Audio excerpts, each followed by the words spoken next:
Definitivamente começando, e meu convidado de hoje, vocês já conhecem, tenho certeza, é ele, César Cavalcante. Muito bem-vindo, pastor, autor, escritor, professor de teologia. Olha, tem um programa de rádio incrível, um canal no YouTube. São tantos adjetivos maravilhosos que eu me sinto honrada de recebê-lo aqui. Bem-vindo. Privilégio é meu.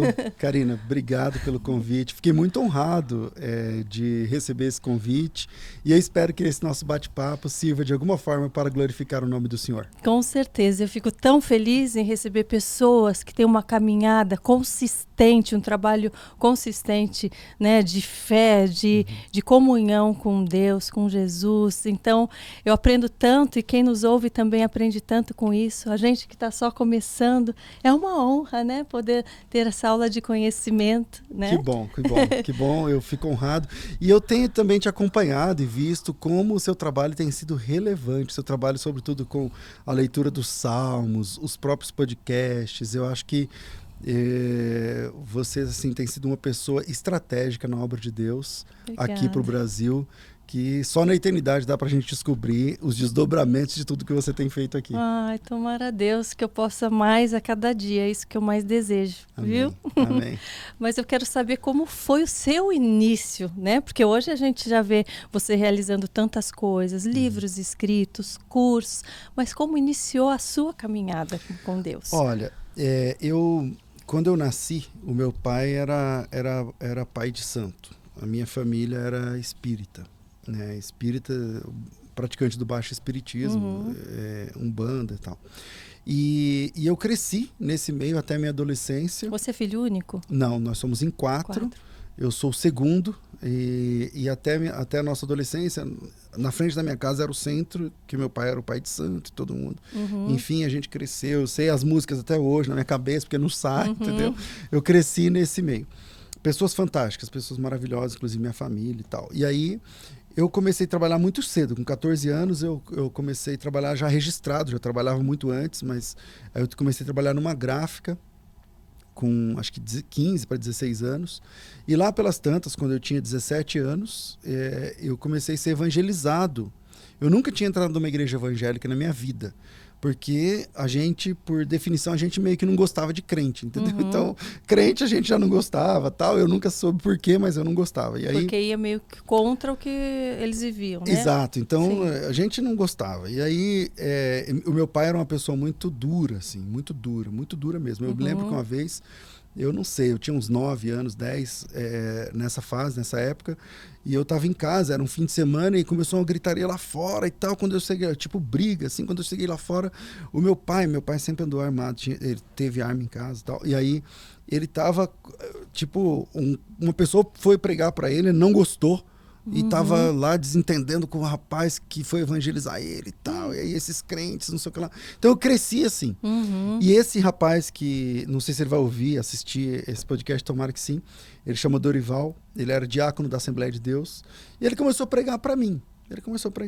Falar de Jesus para mim ali e tal. Nesse mesmo dia? Não, isso depois, eu já com 17 anos. Ele estava insistindo na família ali, então. Isso, não é verdade? Deus estava buscando. E aí, esse rapaz, ele já tinha pregado para 3 primos meus, e esses primos meus já tinham se convertido, vindos da mesma experiência de baixo espiritismo e tal.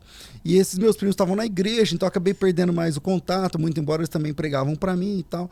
E aí, esse rapaz começou, ele pregou para mim, eu acho que quase um ano, sem eu nunca ter ido à igreja. Na hora do refeitório, ele vinha lá na firma, sentava junto comigo, e Bíblia.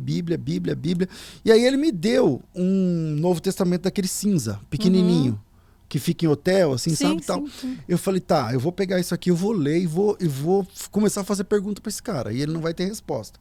Mas ele era bom de Bíblia, sabe? Eu começava a fazer pergunta, ele respondia, Um dia ele me convidou para ir para a igreja, eu fui. Sim. E eu fui, de verdade, Karina, eu queria ir para ele não me convidar mais, porque eu nunca fui, então eu ia falar, não fui, não gostei. Sim. Eu gostava dele como amigo, eu não queria perdê-lo como amigo, então eu ia dizer, não me chama mais não, a gente fica amigo a parte disso aí e tal. Mas eu gostei. Eu fui no culto e eu gostei. Tinha uma banda tocando. Eu nunca imaginava que igreja ia ter uma banda tocando. E tal, saxofone, não sei o que. Eu fiquei olhando, eu sou do Mato Grosso do Sul. E lá não tinha isso. Você não via isso, só no desfile, coisa parecida. E aí eu me apaixonei, eu gostei. Não queria dar o braço a torcer. Você sabe como a gente é no mundo? Coração duro, o Espírito Santo batendo, querendo ali, mas a gente mantém a pose, porque, entendeu? E eu fui assim, duro. Eu acho que durou umas 3 ou 4 semanas ainda. Eu ia à igreja à noite, no domingo, mas vivia normal, a minha vida e tal. E até que... Você frequentava? Eu fui em 4 cultos. Eu fui em 4 domingos seguidos. Mas o que tinha da sua família ali, do espiritismo, você frequentava ou não? Só tinha ali, você não participava? Meu pai já tinha parado quando eu era adolescente. Então já não tava, já não tinha mais. Já não acontecia mais, graças a Deus. E aí, sei lá, uma 4ª ou 5º domingo que eu fui, o pastor perguntou quem queria aceitar Jesus como Salvador e tal. E eu pensei muito bem. E eu levantei a mão, fui lá na frente, e na volta eu vim conversando com o Dorival, que pregou para mim. Eu falei, cara, se o meu pai não me aceitar em casa, aí, porque ele era recém-casado, eu falei, você é recém-casado e tal. Ele falou assim, não, dorme lá em casa, vou ficar, na época não existia celular, não tinha nada disso. Ele falou, vou ficar em casa aqui, se você chegar, você dorme aqui em casa, janta aqui e tal, e depois a gente vê o que a gente faz. Estava preparado para ser mandado embora de casa. Eu estava preparado para ser mandado embora de casa. Aí quando eu cheguei em casa e contei pro meu pai, olha que loucura, Karina. Eu cheguei e falei, pai, você sabe que eu estou indo na igreja faz umas 3, 4 semanas, tal. O pastor perguntou quem queria ser crente, eu falei que eu queria. Eu falei, põe meu nome aí e tal, pegaram meu nome e tal, sou crente agora. Meu pai estava assistindo Fantástico, ele desligou e falou para mim assim... Esse caminho é o melhor caminho que você podia escolher na sua vida. Você acredita? Cara! Gente! E aí depois ele me contou uma história que eu fiquei de boca aberta. Ele falou assim, essa igreja que você está frequentando, eu era dessa igreja quando eu era adolescente. Até 14 anos eu toquei na banda dessa igreja. E eu não sabia dessa história. E aí ele me contou, porque ele se decepcionou com a igreja, depois ele saiu, foi pro espiritismo, não sei o que e tal. Tudo isso eu descobri no dia que eu me converti. Gente. Na primeira vez que eu fui à igreja, ele não falou. Na segunda, eu não falou. Estava esperando você ter a sua própria opinião ali, quando né? eu me converti, que eu falei para ele, sou crente agora. Aí ele me contou essa história e aí eu fiquei de queixo caído. Aí fazia 34 ou 35 anos que ele não ia à igreja. E aí eu falei para ele, não, então você vai começar a ir comigo. E aí ele não gostou muito no começo. Ele já faleceu, mas ele foi algumas vezes, deu uma Bíblia para ele. Quando ele faleceu, que eu fui lá, né, no velório, eu já morava em São Paulo, a Bíblia dele estava toda escrita e tal, a Bíblia que eu tinha dado para ele, estava estudando e tal. Então, assim, foi um começo assim bem diferente. Nossa, quem E eu fui o primeiro da minha casa a vir para o Evangelho. E a sua mãe nessa época estava com seu pai ainda? Tava. E aí a minha mãe... Hoje minha mãe vai à igreja, minhas irmãs são batizadas, eu tenho um irmão que ainda não é batizado, mas ele está frequentando a igreja batista lá em Andradina, onde ele mora. Assim, através de mim, foi assim uma estratégia para alcançar a minha família, sabe? Meus sobrinhos batizados, tá? Enfim, todo mundo ali conheceu a Jesus através dessa experiência aí. Que bom, hein? Foi muito legal. Nossa, e quantas pessoas, né, de outras famílias que você já também levou a palavra e já fez essa transformação, isso, né? Isso, aí a gente já perde a conta. Quem diria, né? Eu comecei a estudar muito cedo. Então, esse rapaz que me ganhou para Jesus, que me levou para a igreja, ele era um grande estudioso da Bíblia, é ainda, mas na época eu não conhecia nada disso. Então, a gente passava o sábado inteiro, a tarde inteira, lendo a Bíblia, estudando a lição da escola dominical do domingo. Então, quando chegava lá no domingo na escola bíblica da igreja, eu manjava do assunto, entendeu? E eu comecei a pagar gosto disso. Eu comecei a estudar a Bíblia na semana que eu me converti. Você já gostava de estudar? Já era um estudioso não, ou não? Não, eu não era estudioso. Eu me apaixonei pela Bíblia. Na escola, tal, sempre passei de ano, tudo mais, mas eu era normal. Agora... Quando eu vim para Jesus, aí eu comecei a querer ler. Eu li a Bíblia muito rápido. Eu li a Bíblia a primeira vez muito rápido. O Novo Testamento eu acho que eu li em 2 semanas, de crente. Eu falei, li o Novo Testamento. Agora eu vou para o Antigo Testamento. E comecei a maratonar a Bíblia. Maratonar a Bíblia. Foi assim que eu comecei a me apaixonar pelo estudo, porque curiosamente, cara, depois eu percebi que esse não era o comportamento da maioria dos crentes. Sim. Muitos crentes vão para a igreja e tal, mas nunca leram a Bíblia. Então eu fiquei lá 10 anos, 20 anos na igreja, Sim. mas nunca conseguiram ler a Bíblia. Então Sim. eu comecei a estudar e me apaixonar pelo estudo assim desde os primeiros passos. Teve algum método inicial assim para você compreender ou foi autodidata mesmo? Que você... Autodidata, e eu comprei um caderno.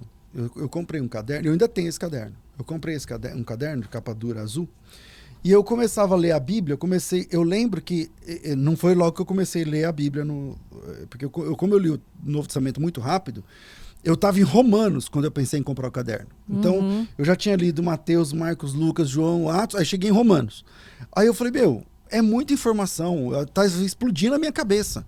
Eu falei, vou comprar um caderno e vou começar a anotar as coisas mais importantes. E aí, nesse caderno, eu comecei em Romanos, fui anotando ali os versículos mais importantes, e aí o versículo mais importante eu escrevia embaixo coisas que Deus estava falando comigo ali, mas assim, sem estudo, sem ler, dicionário, na raça, lendo a Bíblia, falou, bom, aqui Deus está falando assim comigo, aí eu escrevendo no caderno, e aí servia, quando eu comecei a pregar, que também foi muito rápido, eu comecei a pregar, a primeira vez que eu tive a oportunidade na igreja, eu tinha um mês de crente. Eu tinha um mês não de crente. acredito. Não para pregar a pregação final. Sim. Mas ter a oportunidade. O pastor chamar alguém, vem cá, compartilhar uma palavra. E lá, a primeira vez que eu fui, eu não tinha um mês de crente. Não tinha. Eu falei tudo que eu sabia da Bíblia e isso deu uns 5 minutos. Eu cheguei e falei, bom, aí eu comecei a falar que eu estava lendo, que Deus estava fazendo na minha vida e tal. E deu uns 5 minutos. Aí terminou, o pastor gostou, assim, eu muito novo, eu queria ter isso gravado, não tem, né? Aí o pastor gostou, viu a minha empolgação, mas muito iniciante. Aí eu fui embora pensando, bom, tudo que eu sabia eu já falei, agora eu vou ler outras coisas. Agora eu preciso saber mais, né? Para quando o pastor me chamar de novo, eu falo outras coisas diferentes dessas. Sim, tem que ampliar o repertório, né? Exatamente. Foi assim que eu comecei. Você sentiu que já era um chamado desde aquele momento? Para você seguir naquele caminho? Ou teve um momento que isso foi revelado a você? Cara, eu não sei se você crê em profecias, claro dons e tudo mais. Claro. Uma vez estava tendo um evento, né, de jovens na igreja. Eu era muito novo na fé. E estava tendo um evento de jovem uma vez e eu nunca tinha visto uma pessoa fazer profecia, não sei o que lá. Eu nem sabia, ninguém tinha me avisado disso aí. E aí o rapaz acha veio, que é uma coisa de mágica, né? É, uma coisa assim exótica e tal. É. E aí o cara veio falando em línguas e perto de mim, não sei o que lá. Você falou, e vai baixar um espírito aí eu agora. Eu falei, já estava acostumado com o negócio. E aí ele veio, ele falou assim para mim, Deus assim na boca dele falou para mim o seguinte, que tinha um chamado para mim específico, era uma estrada longa, e ele via 2 anjos, e um anjo me apontava um caminho para que eu tinha que ir, e outro anjo me entregava um rolo, assim, mas com palavras, com letras estranhas, ele dizia. Hoje eu sou professor de hebraico. E hebraico são línguas estranhas, entendeu? Escreve ao contrário, escreve da direita para a esquerda e tal. E hoje eu dou aulas de hebraico. E aí ele falava que eram as letras da Bíblia original. E aí eu falei, E aí eu fiquei olhando para ele na hora, né? Enfim, depois que eu estudei, que eu fiz hebraico, fiz teologia, fiz apologética, comecei, enfim. Mas essa ficha caiu para mim anos depois, que eu lembrei desse irmão e dessa profecia. Então, logo no começo da minha fé, eu recebi assim essa palavra profética que Deus ia me usar de forma, assim, de alguma forma na área do ensino. Eu tinha recebido essa palavra. Mas eu não conectei, então as coisas foram acontecendo e depois eu olhei para trás e falei, então era isso que Deus estava falando. Hoje eu sou diretor de uma faculdade que tem mais de 100 mil alunos, então é muita gente aprendendo. Então, e começou nesses, né, lá no interior do Mato Grosso do Sul, né, nessa igreja Assembleia de Deus. E a sua rotina de oração já era diária? Desde aquele momento você já estava buscando por algo mais?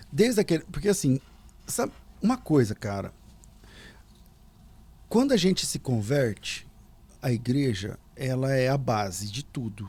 E aí, com quem você anda, com quem você escolhe dentro da comunidade, é muito importante para dar aqueles primeiros passos, entendeu? Se você está perto de pessoas que oram, você vai orar. você vai orar. Você está chegando agora, você é um bebê, então você vai orar. Se você está perto de gente que estuda, você vai estudar. Se você está perto de gente que faz fofoca, você vai fazer fofoca, entendeu? E graças a Deus, tipo, eu não sabia, ninguém tinha me avisado dessas coisas. Então, eu me converti através de uma pessoa que era oração e Bíblia, pregação, ele só ouvia pregador no rádio, louvor, oração, e a nossa vida era essa. Então eu me converti assim, numa época que a Assembleia de Deus não podia ter televisão. Eu era jogador. Eu jogava, não nada profissional, mas eu joguei voleibol no time da cidade, joguei voleibol no time do estado, joguei voleibol para a escola, joguei voleibol, estava no meio do campeonato. E aí não podia, tal, então eu saí de tudo. E esse sair de tudo, que talvez até um exagero, né, hoje, não é pecado você jogar futebol com os amigos ou coisa parecida, mas para mim foi um tratar, cara, porque eu não... Talvez se eu continuasse com as mesmas amizades, sabe, no mesmo ambiência, no mesmo... Sim. Talvez não ia funcionar. Então, deu muito certo por conta da companhia que eu tinha nos meus primeiros passos. Então, quem está chegando no evangelho agora... Aliás, para quem também já está há tempo, selecione as pessoas que te acompanham, com quem você anda, com quem você conversa, com quem... Tem uma máxima no meio do mercado, do marketing, que diz que você é a somatória de 5 pessoas com quem você mais convive. Muita gente conhece essa máxima. E isso é verdade. Na fé é a mesma coisa. Se você anda com gente de Deus, que fala de Deus, que busca Deus, que prega sobre Deus, cara, você vai ser influenciado. Né? Agora, se você anda com meia dúzia de pessoas que tá longe de Deus, você vai ser o sexto. Eu acho muito importante você falar sobre isso, porque eu senti, logo que eu me converti, eu tive que fazer escolhas, né? Hoje em dia eu dedico a maior parte do meu tempo ao estudo da palavra, às gravações dos vídeos que eu faço sobre a palavra de Deus, ao podcast, a outros projetos, todos relacionados há um chamado que eu sinto que veio para mim numa hora que o mundo todo está precisando, não só eu. Né? E eu queria fazer a diferença e quero fazer na vida de outras pessoas também. E para isso eu preciso me alimentar disso. E para isso você tem que fazer escolhas. Exatamente. Eu tive que fazer escolhas e eu fui mal interpretada e mal entendida por muitas pessoas. Não só as que eu convivia e passei a me afastar, um pouco até por falta de tempo, por poder ter que fazer escolhas, por já não sentir uma comunicação, né, com aquelas pessoas. Mas eu tive que fazer essas escolhas. Então, pessoa me julgaram, poxa, mas Jesus andava com todo mundo, você está se afastando do mundo. Só que acho que principalmente no momento em que a gente está se fortalecendo e conhecendo mais a palavra, é o que você falou. A gente precisa se cercar de quem vai nos ensinar, de quem vai nos alimentar disso que a gente está precisando. E não é porque, né? A gente não quer andar com aquelas pessoas que são pessoas maravilhosas, pessoas fantásticas, fizeram parte da minha história. Mas é o seguinte, quer andar comigo? Vem. Você quer andar comigo? Vem comigo. Vem para Cristo, vamos caminhar junto e tal. Um dos meus amigos, assim, dos melhores amigos que eu tive na época, que era da minha época, ele não gostou da minha conversão, tal, eu super respeitei e tal, a gente parou de sair, enfim. Ele não aguentou, ele veio e ele se converteu, cara. Ele se converteu, ele faleceu alguns anos atrás num acidente, ele era presbítero quando ele faleceu no acidente. E eu ganhei ele para Jesus mais pela falta que ele sentia de mim. A gente era muito junto. Aí eu vim pra igreja, ele falou, vamos pra tal lugar? Não vou estar na igreja. Não curto, não quero mais, não faz sentido pra mim. E tal, pô, esse negócio é chato, tal, não sei o que lá. Demorou uns 3, 4 meses, eu liguei pra ele e falei, Antônio Carlos, eu fui na casa dele e falei, Antônio Carlos, você não quer vir pra igreja comigo? Não sei, não gosto. Vem, cara. Vem, faz tempo que a gente não se vê, mesmo, pelo menos na igreja eu vou te ver, então vamos lá. Aí ele foi, se converteu, casou na igreja, pregou e tal, enfim, eu acho assim, amigos que a gente andava e não anda mais por conta da nova vida em Cristo. A gente quer continuar andando com vocês, mas agora a gente tem um chamado. E esse chamado é a pérola de grande valor. Nada mais tem sentido pra gente. Quer andar com a gente? Vem. Mas vem para servir a Jesus junto. Eu acho que esse é o tom. Quais foram as maiores dificuldades que você enfrentou nesse momento assim de conversão? Coisas que você, não só amigos, que você teve que se moldar, que você teve que ter mais domínio sobre si mesmo, porque a gente é totalmente restaurado, né? Dia após dia, até hoje. Mas no início, eu acho que o baque é mais forte, né? Como eu me converti muito novinho, então eu tinha 18 anos, 17 para 18 anos. Eu me converti no dia 5 de maio de 96. E eu faço aniversário dia 6 de junho. Então, vamos pensar que eu tô com 18 anos. É muito novinho, então eu não tinha grandes problemas para resolver, para administrar, Sim. entendeu? Eu tive uma namorada que, a época, quando eu me converti, ela não gostou da ideia, a gente terminou o namoro. Mas, assim, eu não tive grandes problemas. Eu acho que se eu me convertesse já com 30, 40 anos e tal, então eu teria sim grandes mudanças a serem feitas. Problemas, né? De gente grande. Sim. Eu teria problemas de gente grande para resolver. Mas graças a Deus foi assim, mais tranquilo. Meu problema era com minha família, meu pai aceitou. E aí foi mais tranquilo, até para namorar. E aí eu era namorador, né? Comecei a namorar muito cedo e tal. Aí eu cheguei no pastor, eu tive uma namoradinha na igreja. Eu pedi ela em namoro. Aí eu falei pro pastor, fui lá no pastor e falei, pastor, como que crente namora? Aí ele falou... Depois que você pediu, que você perguntou como que era? Primeiro eu perguntei, ela falou que queria. Agora eu falei, agora faço. Aí eu falei, então jeito. tá bom, então agora eu vou lá falar com o pastor. Eu falei, pastor, eu pedi a moça em namoro, ela aceitou, como é que eu faço agora? Porque não pega na mão, não pega, abraço, não abraça, beija, não beija, vai tomar sorvete, não vai. Faz o quê? Como é que funciona, né? Ele começou a dar risada. Aliás, para quem não sabe ainda e tá com essa dúvida, como é que funciona? Explica. Funciona assim.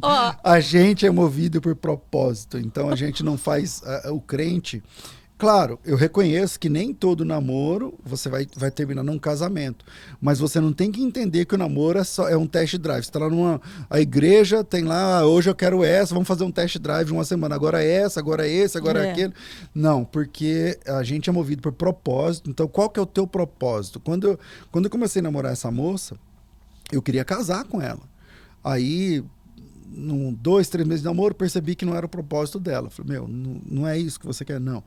Tá tudo bem, então não faz sentido pra mim. Ela queria só te testar, fazer o test drive. Olha que coisa, desde aquela época já tinha umas moças assim mais avançadas. Então a ideia é propósito, a gente é movido por propósito. Então quando eu fui pedir a Vanessa em namoro, que foi a minha segunda namorada na igreja, eu fui conversar com o pai dela e pedi ela em casamento. Ela ficou assim, mas peraí, como assim? Eu falei, não, a gente vai namorar. Eu tô te pedindo em namoro, mas eu quero me casar com você, ter uma família. O que você sentiu que tinha de diferente nela? Você já sabia que ia ser a mulher da sua vida? Ou ela tinha... Cara, eu não sei quem acredita, mas sabe que eu tinha terminado dessa primeira namorada e eu fiquei 8 ou 9 meses sem namorar ninguém lá na igreja, firme lá e trabalhando. Me tornei líder de jovens e tal, muito rápido. E quando eu encontrei a Vanessa, eu bati o olho e eu senti que opa, é essa aqui. Ela também, você sabe? Ela também. Ela também.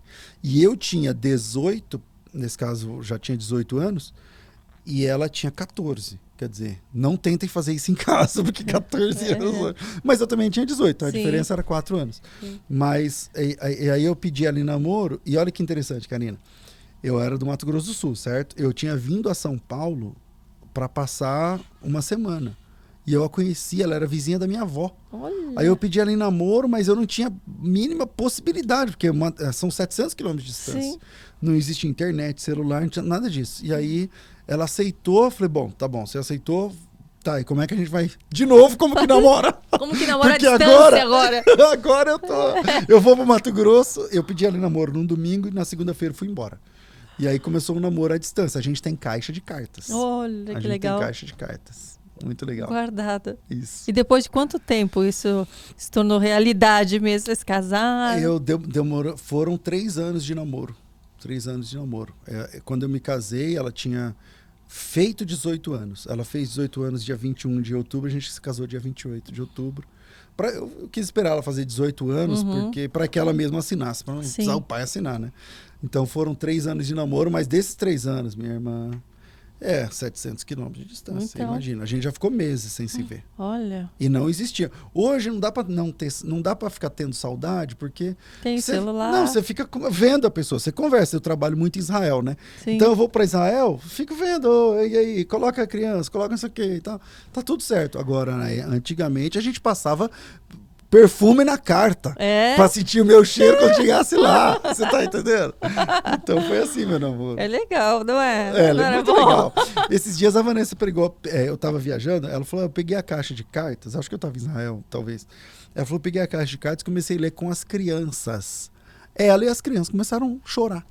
Porque eu tenho uma filha de 20, o meu menino vai fazer 15. Aí eles começaram a chorar. Essas são as crianças que você chama de crianças? Exatamente. Um de 1,80 m, outro de 20 anos. Criancinhas grandes. Mas eles se emocionaram, porque eles não têm essa noção. Eles são nativos digitais. Então, como que é namorar por carta? Como é isso? Então, eu acho que... Foi assim. Hoje em dia está muito perdida, né? Essa coisa, não existe mais esse romantismo, esse conquistar, esse tempo da conquista, de conhecer o outro, né? Porque não dá tempo de sentir saudade. Você tá ali monitorando a pessoa 24 horas por dia. Entendeu? Então, uma dica aí para quem tá começando a namorar, a distância também ajuda, a distância também, né, é um tempero aí muito legal. Eu me lembro quando ela ia embora, tipo assim, às vezes eu vinha passar o fim de semana aqui, na casa da minha avó, para vê-la. Aí eu ficava sábado, domingo, segunda-feira ia embora, porque trabalhar. E aí era choro de verdade. Eu ia embora chorando, ela ficava chorando. Ou quando ela ia lá passar um fim de semana, a gente noivo, aí ela ia embora no ônibus chorando e eu ficava chorando lá, dando tchau na rodoviária. Mas é uma pegada romântica. Ela era cristã também já, desde essa época? Olha que interessante. Eu me converti dia 5 de maio de 96, aqui. E ela se converteu lá em São Paulo, eu me converti lá no Mato Grosso. E ela se converteu em São Paulo, sem a gente se conhecer, dia 12 de maio do mesmo ano. Olha! No outro domingo. Eu me converti num domingo e ela se converteu no outro domingo. Olha, que interessante. E aí, quando a gente foi conversando e tal, eu soube que ela era cristã, uma semana de diferença de mim. E quem levou ela para a igreja foi minha avó, porque minha avó era vizinha dela. Então, minha avó levou ela para a igreja. Então foi assim que ela encontrou Jesus. Você acredita que é mais fácil viver os obstáculos, né, que existem num relacionamento quando os dois são cristãos? Eu acredito, mas os dois não basta serem os dois cristãos. Eles precisam ter a palavra de Deus como regra. Ah, sim. Porque confessional é uma coisa, mas na prática é outra coisa. Então, nós somos cristãos, ok, mas quem é que dá o tom? Sabe, quando Adão e Eva caíram, Satanás enganou aquele casal, e o engano de Satanás e a queda de Adão é baseado justamente num ponto, Karina, que é quem dá o tom de certo e errado. Antes do pecado, quem dava o tom de certo e errado era Deus para Adão e Eva. O que é certo? O que Deus disser que é certo. O que pode? O que Deus disser que pode. O que não pode? O que Deus disser que não pode. Quando chega Satanás e fala para Eva, ô Eva, por que você não faz diferente? A proposta do diabo é a seguinte, por que você não decide a árvore que você tem que comer? Por que tem que ser Deus? Escolha você. Então, quando a gente deixa Deus e a gente passa a ser a nossa referência de certo e errado, dá errado. A gente se engana, né? É porque o que é certo para você não é certo para mim. O que pode para mim não pode para você. O que você gosta eu não gosto. Sim. Então não vai dar certo. Agora, quando a palavra de Deus é a regra, então não é a minha vontade nem a sua. Existe uma regra, é a Bíblia. Aí a coisa funciona. Então não basta ser cristão. Tem que ser cristão e ter a palavra de Deus como regra de fé e prática. Você entende que é isso que tem faltado nos dias de hoje? Para os seres humanos em geral, que estão em busca do individualismo, da liberdade, de que cada um faz o que quiser, é falta de buscar por um direcionamento que venha de Deus. É falta de referência. Veja que interessante. Ninguém nasce ateu. O ateísmo, ele surge como uma compreensão depois. Então você começa a seguir fulano, beltrano, não sei o que, e termina que não existe Deus. O ateísmo é uma anomalia no sistema, é uma coisa que você vai em busca de alcançar essa concepção ou essa percepção. Todas as pessoas nascem, na teologia a gente aprende que Deus tem atributos comunicáveis e incomunicáveis. Tem coisas que Deus não comunica com a gente. Tipo, por exemplo, onipresença. Só ele é onipresente. Os homens, onipotência, onibenevolência, sei lá, onisciência, tal. É só Deus que é. Mas algumas coisas Deus compartilha. Por exemplo, amor, justiça. Você não precisa ser cristão para ter um senso de justiça. Se você descer aqui no prédio e encontrar um rapaz de 30 anos, sei lá, espancando uma senhora de 90, você vai fazer alguma coisa. Sim. Porque, cara, isso não tá certo, você não precisa ser cristão. Sim, e da onde veio esse senso de justiça? Exatamente. Da onde foi do Big Bang? Não é, entendeu? Foi, Então, pum, o senso de justiça. não é. Então, esse senso de justiça é compartilhado com a gente. Você pega uma comunidade indígena, ágrafa, eles não escrevem, eles não têm religião definida e tal. Mas lá, se o cara estuprar a criança, sabe que aquilo tá errado. Ele vai se dar mal. Por quê? Existe um senso de justiça dentro de nós. Então, esse senso de justiça já é um rastro, já é uma impressão digital de Deus. Deus compartilha conosco. A ideia da teologia do Imago Dei. Nós somos imagem e semelhança de Deus a partir dessa proposta, por exemplo. Por que alguém escolhe o ateísmo ou se vê ateu, na sua opinião? Assim? Como eu disse agora há pouco, o ateísmo, ninguém nasce ateu. Sim, Isso então se ele de repente, vou ser ateu, não creio... Ele vai ser convencido, existe um convencimento.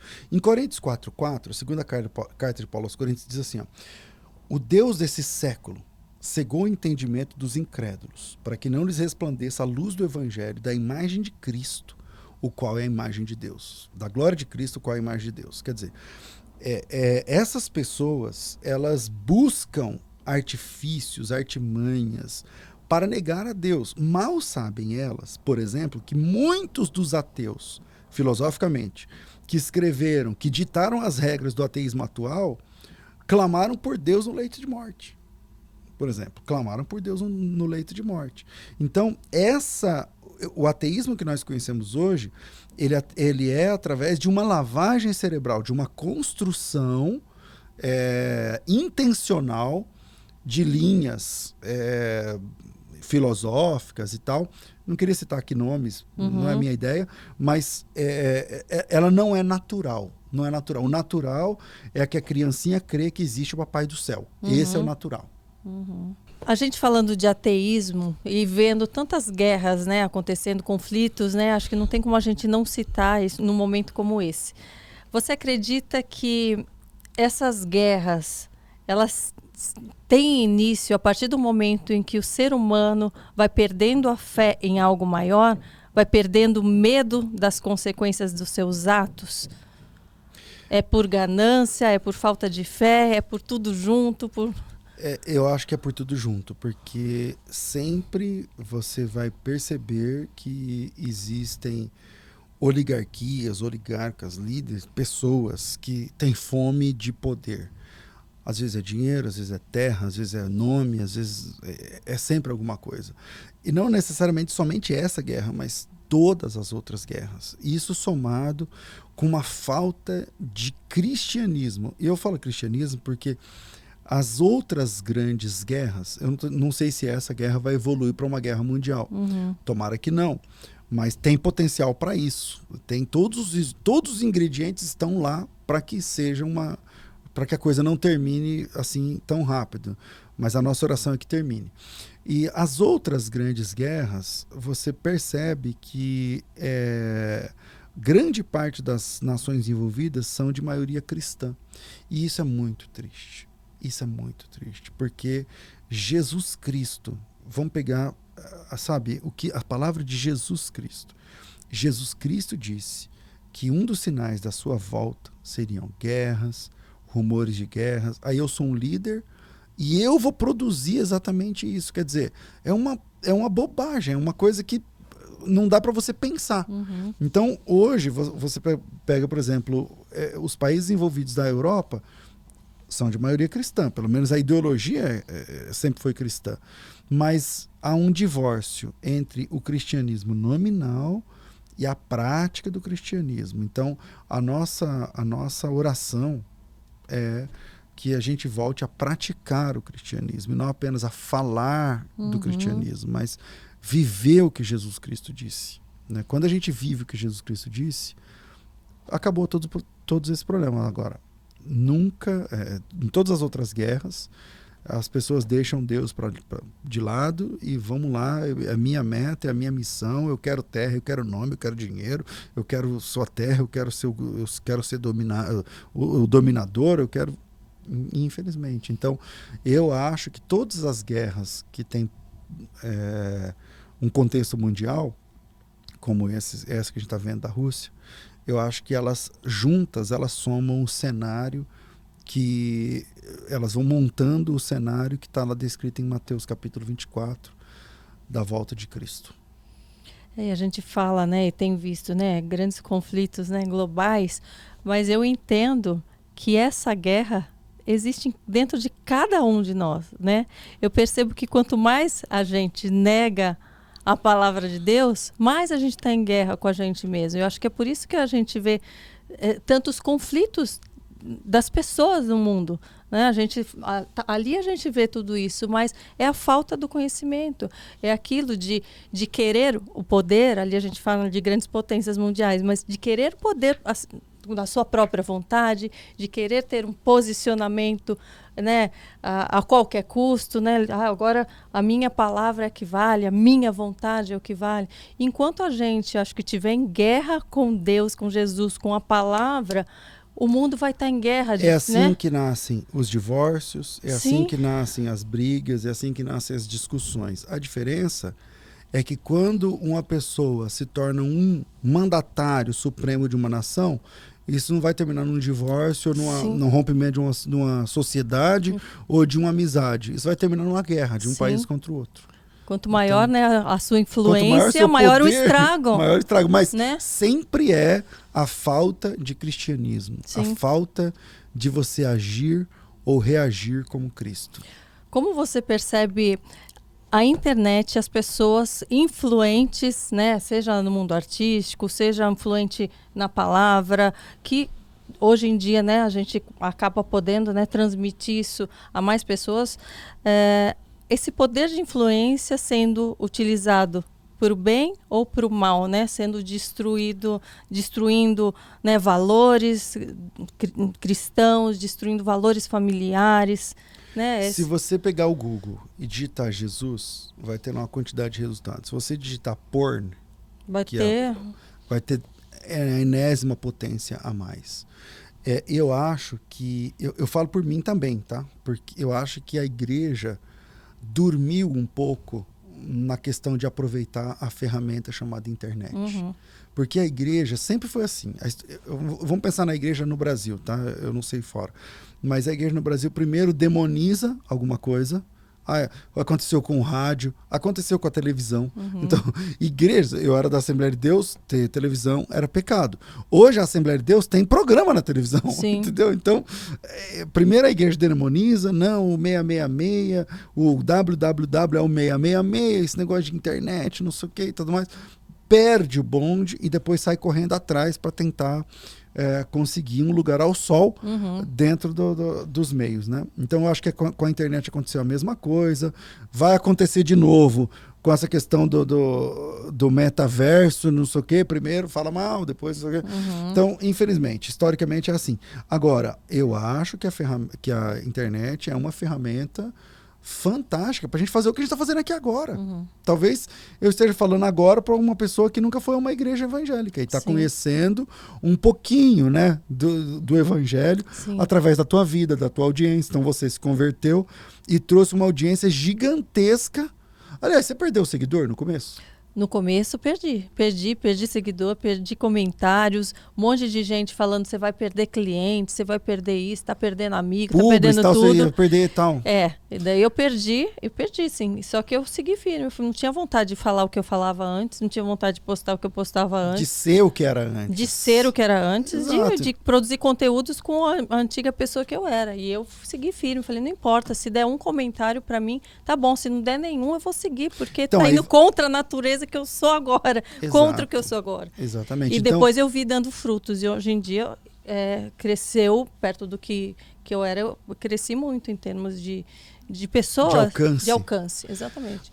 Então, hoje, eu acho que a igreja, imagina se cada igreja, o pastor senta com os jovens e faz um podcast desse e cria. Não precisa ser com toda essa qualidade técnica e tudo mais, mas você tendo aí um celular, ou a câmera de um celular, uma pessoa para gravar, outras duas ali para produzir algum conteúdo, você vai alcançar pessoas. Você vai alcançar pessoas. Então, eu também dormi nessa onda, né? Eu não peguei essa onda no começo. Então, infelizmente, a igreja tem esse comportamento. E a minha ideia, já que eu dormi nessa onda lá passada, as próximas eu não posso fazer a mesma coisa. Então, você falou do metaverso? Explica para o pessoal o que é exatamente. Não, eu também não sei tudo. Eu sei que é o próximo passo do Facebook. Eu sei que o dono do Facebook, agora se você vai lá no Facebook, rola lá no seu celular, vai estar escrito lá que é metaverso. E aí tá todo mundo falando que lá no metaverso vai ser diferente. E as coisas, então a gente não pode dormir. Quando entrou no TikTok, eu fui lá e entrei no TikTok, gero conteúdo. Você tá lá no TikTok? Tô, mas pequenininho ainda lá, tô 5 mil, 6 mil, sei lá, mas gerando conteúdo, respondendo perguntas, porque muito embora a plataforma lá seja uma dancinha, não sei o que lá, tudo bem, eu não combino um cara do meu tamanho fazendo uma dancinha lá no TikTok. Mas alguém vai estar lá. Tem gente lá com sede de Deus. Tem gente lá perguntando, isso aqui no hebraico, no grego, não sei o que. Não, deixa comigo, vem cá. Isso aqui no hebraico é assim, é shalom, não sei o que, e vai embora. Entendeu? Então, eu acho que a gente não pode perder mais bondes do que a gente já perdeu. Já bastou o rádio, já bastou a TV, já bastou a internet. Agora a gente pode ser relevante na internet. É o que você está fazendo aqui. Como você entende aquelas pessoas que, olha, eu quero alcançar o maior número, né, de pessoas para daí, sim, aproveitar desse número para falar da palavra de Deus. Porém, vou alcançar com aquela antiga personalidade. Vou alcançar, sei lá, cantando músicas do mundo, continuo postando coisas sensuais e entre um post e outro eu falo de Deus como uma tática de alcançar mais pessoas.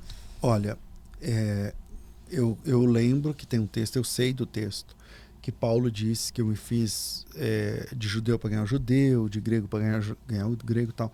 Só que na internet não é essa a pegada. Se você ficar postando foto de caras e bocas na internet, de decote, sem querer, querendo, não sei o que lá na internet, você vai cativar um público que curte esse tipo de vou chamar de conteúdo, que curte esse tipo de conteúdo. Mas quando você do nada chega lá, agora eu quero convidar você para um culto, não sei o que lá, primeiro, você está escandalizando. Porque o cara vai falar assim, peraí, essa aqui é da igreja? Essa aqui da caras e bocas é da igreja? É a convertida? Essa que é a cristã?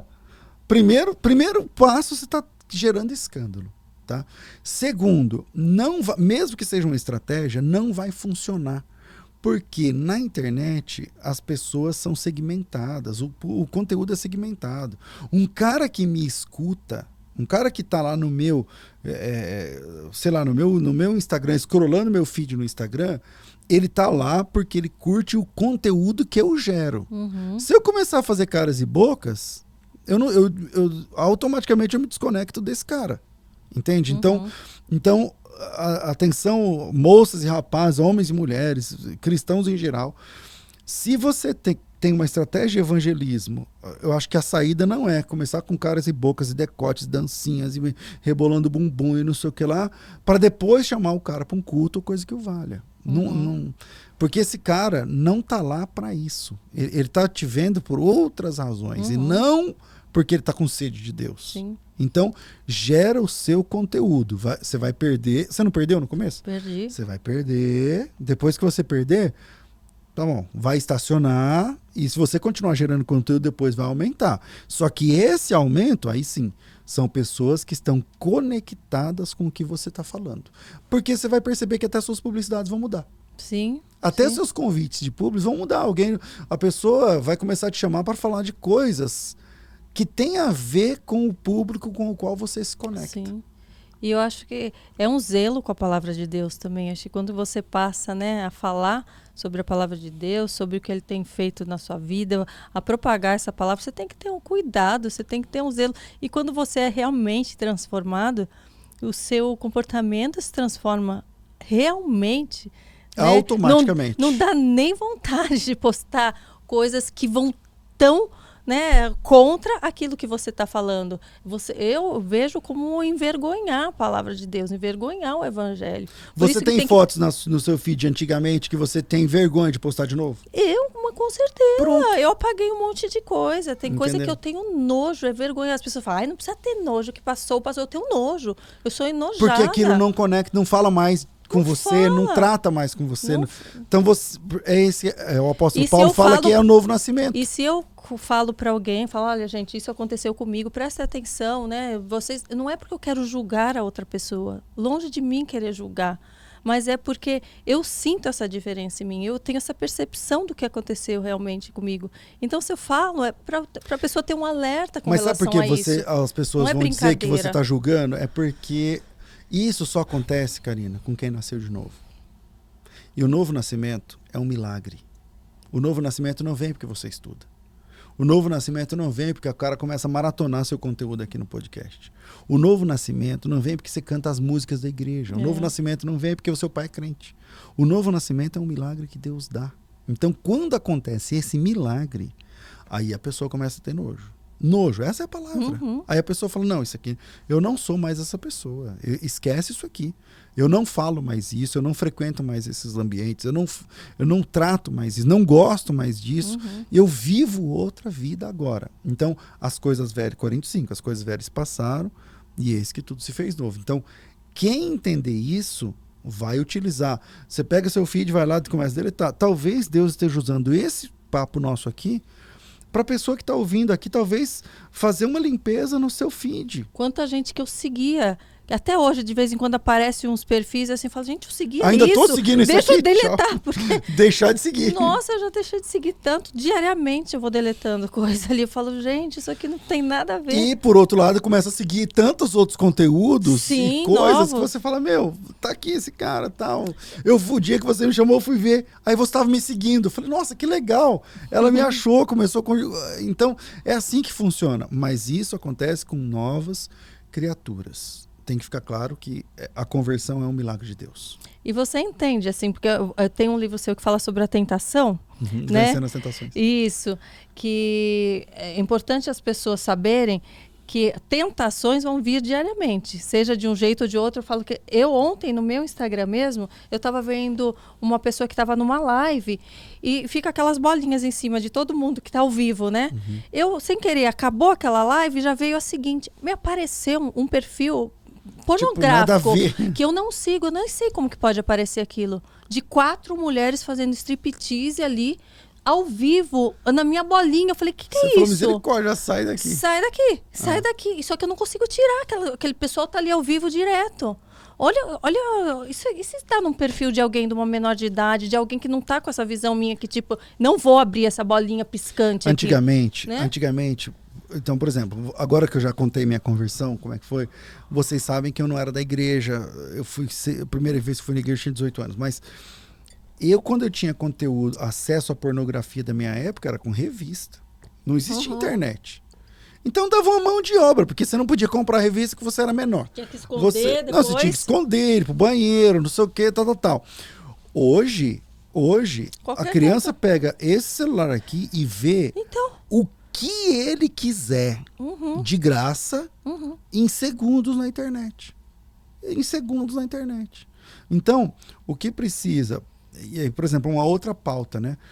Quanto tempo de tela o pai e a mãe devem liberar para os filhos que são, sei lá, 3, 4 anos? Porque hoje as crianças consomem pornografia no celular comprado pelos pais. Infelizmente. Então, o cuidado, que eu falo que é uma escolha, né? Então, a gente, quando é convertido, quando a gente quer realmente... Quando a gente tem a consciência dessa nova vida... A gente tem que fazer escolhas diárias. Não é assim, puf, agora eu mudei, eu tenho um entendimento, mas é uma escolha do que falar, do que não falar, de que conteúdos você vai seguir, com quais pessoas você vai andar. Porque agora você é vitrine, tá? Então. Agora você é vitrine. Então as pessoas vão olhar para você. Olha, não sei. É uma responsabilidade. É igual você disse, eu tô lá, né? nossa, eu nem sabia que eu segui isso aqui, vou deixar de seguir. Com certeza as pessoas vão lá, vão ver quem a Karina segue. Não, eu levei até um susto, Entendeu? que a hora que eu entrei nesse negócio, sem querer, que saiu de um pro outro, que deu, Karina entrou, eu falei, gente, vão ver que eu entrei nesse porcaria. Vão dar um print. Daqui a pouco, a Karina tá aqui curtindo a nossa live. Olha que horror! Juro que eu falo, tomara que ninguém tenha dado um print disso. Olha que situação. Só que você imagina aquela pessoa que não está firme na fé, aquilo vai passando. Então tem que vigiar, né? Tem que vigiar. E o detalhe... Como é esse livro, aliás? Que dicas que você dá? Esse livro eu falo sobre... Chama Vencendo as Tentações. Eu falo sobre gatilhos, né? Porque o pecado, vamos pensar igual você está falando aqui, de coisas sensuais ou pornográficas e tudo mais. Esse tipo de pecado, ele exige um certo padrão. Então, por exemplo, para a pessoa, o cara que é casado, o filho que é solteiro, a menina, tal, tem muita menina, por exemplo, envolvida com pornografia ultimamente. Aí, esse tipo de conteúdo, você não pode consumir lá na mesa do escritório. Ele exige um padrão, Você tem que estar no quarto, no banheiro, num lugar solitário, tal. Então, o que eu dou? Que dica que eu dei nesse livro? Às vezes, você não é... Ninguém é forte o bastante, sabe? Para falar assim, eu sou perfeito. Não tem essa pessoa. Então, o que você faz? Você evita, você quebra esses gatilhos. Então, por exemplo, às vezes é 1 hora no dia que você acessa. Então, você faz um compromisso para aquele momento no dia, para você mesmo frustrar a possibilidade de você cair. Isso acontece com drogadição, com pornografia. Às vezes é um cômodo da casa. Então, você vai lá e, sei lá, tira o computador do quarto, então, tira a internet, cancela, sei lá o quê. Mas se você estragar, né, frustrar esse gatilho, o tiro não vai sair. Se o tiro não sair, você não cai. Então a ideia do livro é mais ou menos nesse caminho aí. Como você ter vitória sobre tentações. E você entende que por trás de tudo isso tem um mundo espiritual. Claro. Que está ali trabalhando para que você não saia da Obviamente, tentação, assim, né? Ó, o mundo... Porque tem gente que acha, não estou vendo, isso daí é tudo besteira, né? Karina, e é muito forte. O diabo sabe o que... Vou falar aqui coisas espirituais, né? O diabo sabe o que na velha dieta era seu prato predileto. Então, todo mundo tem uma gama de pecados, mas você tem o seu pecado de estimação, por assim dizer. Aquele que você sempre alheia e tal. Então, o diabo sabe isso daí. Essa rotina não vai... Essa é a sua rotina. E quando você se converte, aquele prato na nossa nova dieta não pode mais. Então, isso aqui não pode mais. Então, aquilo que antes você, gastava tempo, dinheiro, não sei o que lá, agora o diabo vai te dar de graça. Agora vem de bandeja na sua mão, entendeu? O que, se eu não reconhecer que isso é uma artimanha de Satanás, obviamente que é. Entendeu? Então, existe um pano de fundo espiritual por trás? Existe, porque aquilo que antigamente você pagava para fazer errado, agora é de graça. Agora você está recebendo para fazer. Agora, o que é difícil? Não, agora vem facinho, moleza na sua mão. Meu Deus, se fosse outra época. Isso acontece com sexo, isso acontece com drogas, isso acontece com bebida, isso acontece com o que for. O que for, entendeu? Então, as coisas começam a ficar mais fáceis. Satanás, ele trabalha nesses detalhes, nessas sutilezas, né? E por isso a gente tem que estar sempre em alerta máximo. Não, isso aqui não. Obrigado, Deus abençoe, não faz mais parte de mim, tira, exclui a página, sai do perfil, termina a amizade, bloqueia a pessoa, não passa mais naquela rua, faz qualquer negócio, mas se mantenha de pé. Lembrando, né, que é o processo de santificação, né? É esse que a gente fala, a gente está no processo de santificação. E algumas pessoas ainda que não têm o conhecimento não entendem. Falam, mas vou virar santa, vou ser santo. Eu gostaria que você explicasse esse processo. O processo de santificação, ele começa no day after da conversão. Então você... Porque não há conversão sem transformação, gente. Exatamente. Tá bom? Exatamente. Não é só você mergulhar nas águas, dar um mergulhinho, você faz na sua piscina de casa. E você faz assim, acabou, virou. Tô pronta. Entendeu? Então, não. No day after da conversão, você começa o processo de santificação. E esse processo de santificação envolve você dizer sim e não na vida, em coisas onde antes o sim era o contrário do não e o não era o contrário do sim. Então agora você precisa de Bíblia, sabe? quanto mais conhecimento bíblico, mais você vai conhecer. O apóstolo Paulo fala que nós não podemos ignorar os ardis de Satanás. Você precisa de bons amigos. Agora mesmo eu falava sobre boas amizades na igreja. Você precisa ter pessoas de confiança, com quem você pode se abrir, com quem você pode falar. Talvez pessoas vindas das drogas, ou do cigarro, ou da bebida, ou do sexo, ou de qualquer tipo de vício, ou de qualquer tipo de pecado, ou de, sei lá, homossexualismo, não importa. Se você tiver pessoas de Deus com quem você pode se abrir, a Bíblia diz que um carrega a carga do outro. O cordão de 3 pontas não se quebra facilmente. Então você está cercado de oração, de Bíblia, e mesmo assim é pouco, vamos lá, mais. Então, amizades, liderança, pastor, estou passando por isso. Cara, meu pastor, pelo amor de Deus, eu não ia estar aqui sentado com você se não fosse meu pastor. Sabe, no começo, eu não fui lá perguntar para ele, pastor, como é que namora? E agora? Porque é assim que funciona. É desse jeito que funciona. Então, na nova vida em Cristo, as tentações fazem parte e a santificação também tem de fazer parte. E a santificação é uma decisão pessoal. Não tem mágica, não tem pirlim-pim-pim, não. É uma decisão pessoal. Pastor, mas para mim é muito difícil, porque eu quero não sei o que lá.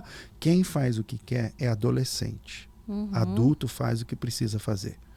Crente maduro faz o que precisa ser feito e deixa de fazer o que tem de deixar de fazer e pronto. Sim, é igual, né? Uma mãe, eu não tô com vontade de dar de mamar pro filho hoje, não vou dar. Que mãe que faz isso? Uma mãe Você não tem essa escolha. Que não tem responsabilidade, né? Então a gente tem responsabilidades como cristãos também. E, né? Nessas responsabilidades é que você... você cresce, que você... E outra, que as pessoas enxergam Cristo. Você pode saber, tá? Você perdeu seguidores, no começo perdeu, beleza. Mas algumas pessoas, olhando para essas atitudes suas, falaram, eu preciso fazer isso no meu perfil também. Eu também preciso dar esse passo. Eu também preciso servir a Jesus desse jeito. E é possível servir a Jesus, inclusive, com as suas redes sociais. E detalhe, né? Que às vezes a pessoa fala, mas eu não tenho grandes pecados, eu não sou viciada em nada, eu não consumo pornografia, então... Para mim tá fácil o processo de santificação. Só que sempre vai haver algo para a gente se moldar, né? Seja aquela pessoa que fala demais, ou que julga demais, ou que, né, tem que ter um domínio próprio em alguma área. Então, não existe isso. Tem pecados maiores ou menores. A gente sempre vai ter o que ser restaurado, o que vai ser modificado. Todo pecado é difícil de ser vencido quando ele é seu. Exato. Todo pecado ele é difícil de ser vencido se ele é seu pecado. Exato. Então, pode ser que eu, por exemplo, nunca experimentei drogas. Eu também não. Então, nunca experimentei drogas. Então, para mim, pode ser de boa falar sobre drogas. E aí tem gente do outro lado que tá suando porque não quer mais usar maconha, porque não quer mais usar não sei o que e tal. E esse é o seu. Mas eu também tenho as minhas lutas e minhas batalhas para vencer, que não é a droga. Mas cada pecado é difícil de ser vencido quando ele é o seu pecado. Mas ele precisa ser tratado de frente. Esse é um inimigo que precisa ser vencido. E às vezes é aquela vaidade, aquela vontade de postar aquela fotinho para mostrar que o corpo tá bonito. Isso daí, gente, é um pecado, é a vaidade, é o ego, né? Eu quero mostrar que, olha, hoje comprei uma lancha maravilhosa, ostentação. Ostentação nada mais é do que você ficar alimentando o seu ego, né? Querer mostrar tudo que você tem. Sabe? Não é errado você ter coisas, você conquistar coisas, mas quando há essa intenção por trás, tudo tem uma intenção, né? Exatamente. Então... E a gente, olha, eu acho que você pode falar disso mais que eu, porque você vem do meio artístico, do meio de celebridades conhecidos no Brasil, fora do Brasil. Muitos são vazios de Deus. Entendeu? A lancha tá lá, o mar é azul, o Caribe não sei o que lá, mas não consegue dormir à noite, tem que tomar remédio para dormir, remédio para acordar, remédio para rir, remédio para dormir, remédio para se emocionar, para conter a emoção, vive à base de remédio. Então, a ideia é vencer o pecado todo dia. Esse é o nosso desafio diário. E não tem aquele que, sabe, o santarrão, o perfeito. A santidade é uma busca contínua, Nessa busca a gente vai falhar, algumas vezes a gente vai falhar, algumas vezes... E aí a Bíblia diz que nós temos esse tesouro, Karine, em vaso de barro, para que a excelência do poder seja de Deus, não nossa. entendeu? A gente está sempre ali, Senhor, por favor, me ajuda. Senhor, por favor, me ajuda. Falei o que não devia, fiz o que não devia, pensei e tal. Então, a santificação é um processo que começa quando a gente conhece a Cristo e termina quando a gente para de respirar aqui e acorda nos braços do Pai. Você teve algum momento que você se sentiu mais afastado depois da sua conversão? Que você repensou a tua escolha? Não, eu nunca me afastei. Eu nunca me desviei. Nunca saí da presença de Deus. Eu já tive crises, tipo assim, sei lá, ministeriais, sabe? Não sei se você já, tipo, o que Deus quer de mim? Sim, quero mais, mas aonde? Eu vou ser usada de que forma? Eu vou fazer como agora? E amanhã? E o que eu faço com isso? Eu pergunto isso todo dia ainda. Falo, eu estou fazendo tanta coisa, mas eu quero mais. Será que é isso? Será que é por outro lado? Me mostra, me revela, e faço jejum e ajoelho. É isso aí. Então, esse tipo de crise, às vezes, a gente tem, porque, tipo assim, você pensa num projeto, aí você fala, será que é isso mesmo que Deus quer? Será que vai funcionar? Será que não vai? Você fazia jejum nessas épocas, assim? Claro, você acredita que isso tenha realmente, que aguça o teu lado espiritual no jejum? Acredito. A igreja, historicamente falando, né, eu gosto muito da história da igreja. Na história da igreja, a igreja jejuava toda quarta-feira. Você pega, por exemplo, lá no Didaquê, sei lá, o pessoal do segundo século, primeiro, segundo século. Tinha um porquê de ser nesse dia? Tem um dia melhor para se jejuar, na sua opinião, ou não? Não tem. Eu prefiro jejuar quarta-feira, porque historicamente é assim que a igreja bíblica jejuava. Mas não é porque não é nada místico, não. Porque final de semana você quer comer uma pizza. Não, mas final de semana de pastor é uma luta. Para jejuar não é fácil, entendeu? O domingo do pastor é uma luta. Então ontem, domingo agora, por exemplo, eu preguei de manhã na minha igreja, sou pastor lá em Campinas. E aí eu preguei de manhã numa igreja e à noite em outra igreja em São Paulo. Então é tudo muito corrido e tal. Mas eu prefiro jejuar na quarta-feira. E eu acredito, sim, que o jejum nos fortalece espiritualmente. Porque o jejum, para mim, é assim, ó.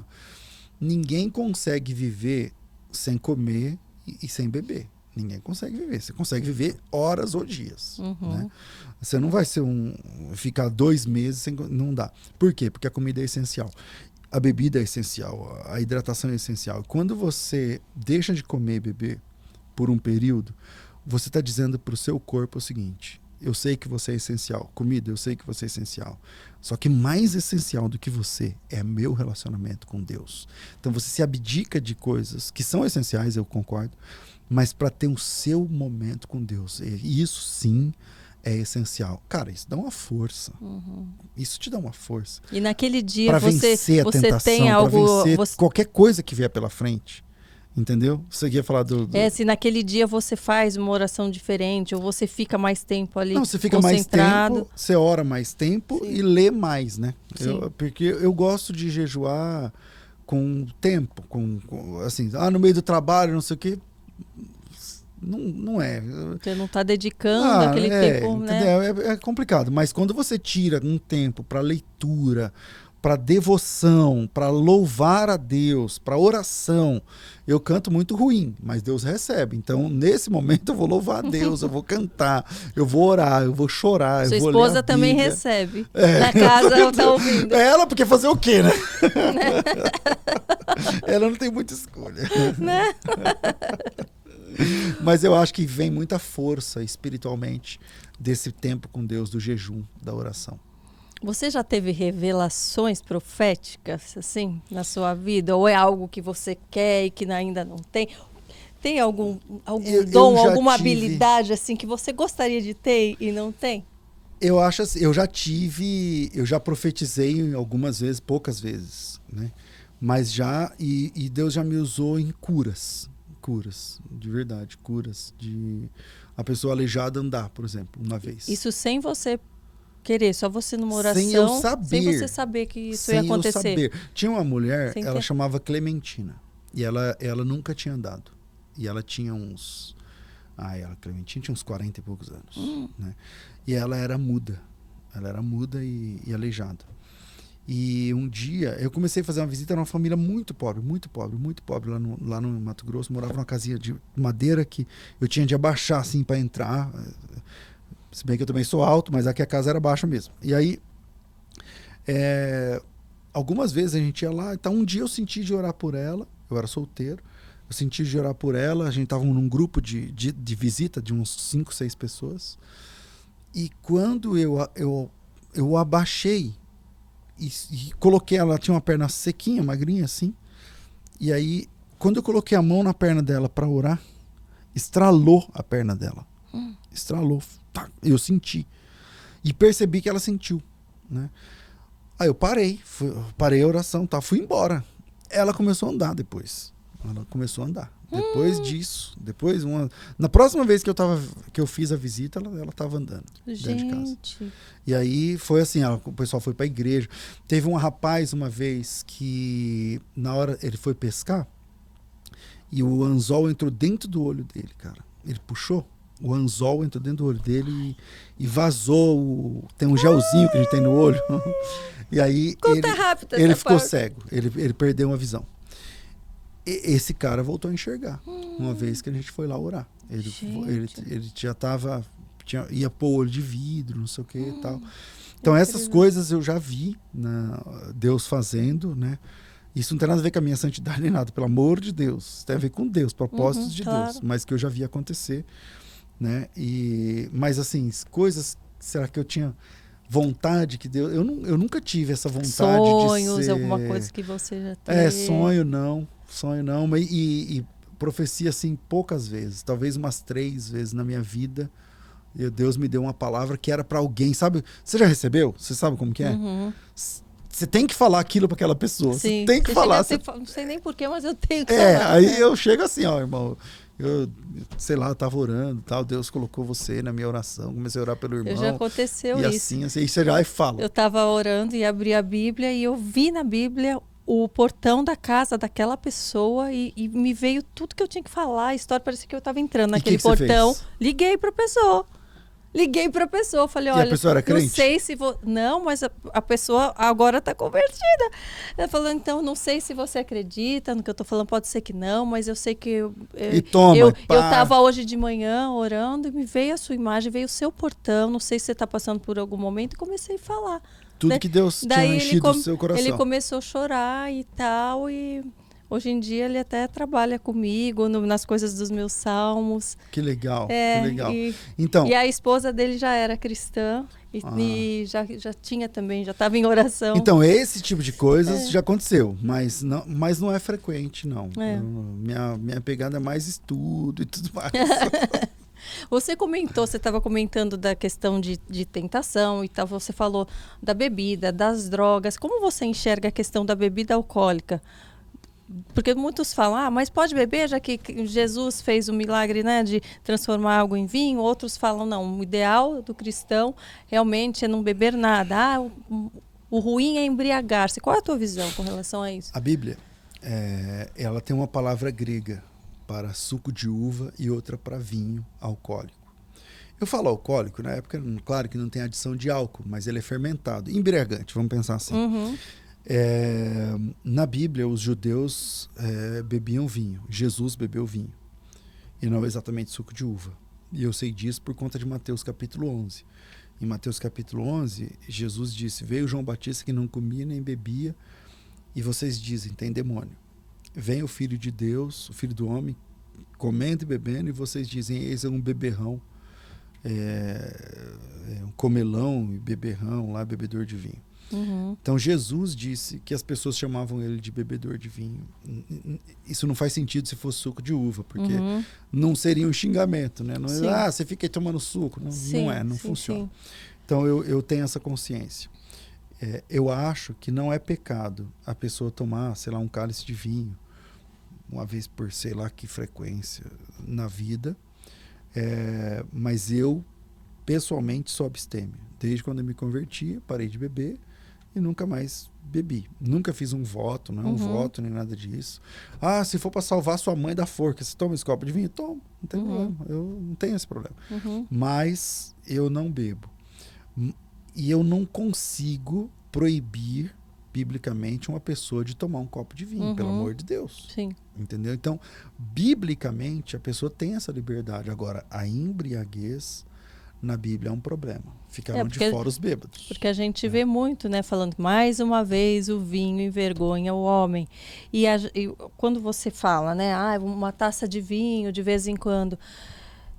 A gente vê quando é difícil, né? A gente manter o domínio próprio. Quanto é difícil as pessoas, às vezes, se manterem só na primeira taça. Só na primeira taça. E para muitos, uma taça já é suficiente para ela começar a falar besteira, para ela ter vontade de acessar pornografia, para ela tratar mal o marido ou a mulher, para ela se envergonhar. Então, assim, eu não posso, né? Eu não tenho documento bíblico para dizer assim, bebeu, tá condenado. Então Deus vai tratar com você de forma diferente, porque você no céu tem bafômetro, não sei o que lá. Não, mas eu sobretudo para pessoas que vieram da experiência com a bebida, talvez não seja uma boa ideia nem uma taça.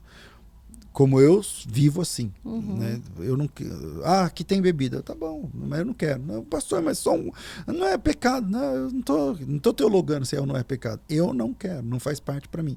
Mas eu sei entender que se você quiser tomar um vinho aqui agora, para mim tá tudo bem. Você é minha irmã em Cristo, não vou me escandalizar por causa disso. Eu também não bebo, não. Né? Podemos brindar com água. Com água tudo mesmo, bem. Tá tudo certo. Tá tudo certo, um suquinho geladinho. Vamos de água mesmo. Mas você bebia muito antes? Não. Não, também bebia uma taça de vez em quando. Mas depois que eu me converti, também parou. Parei de geral.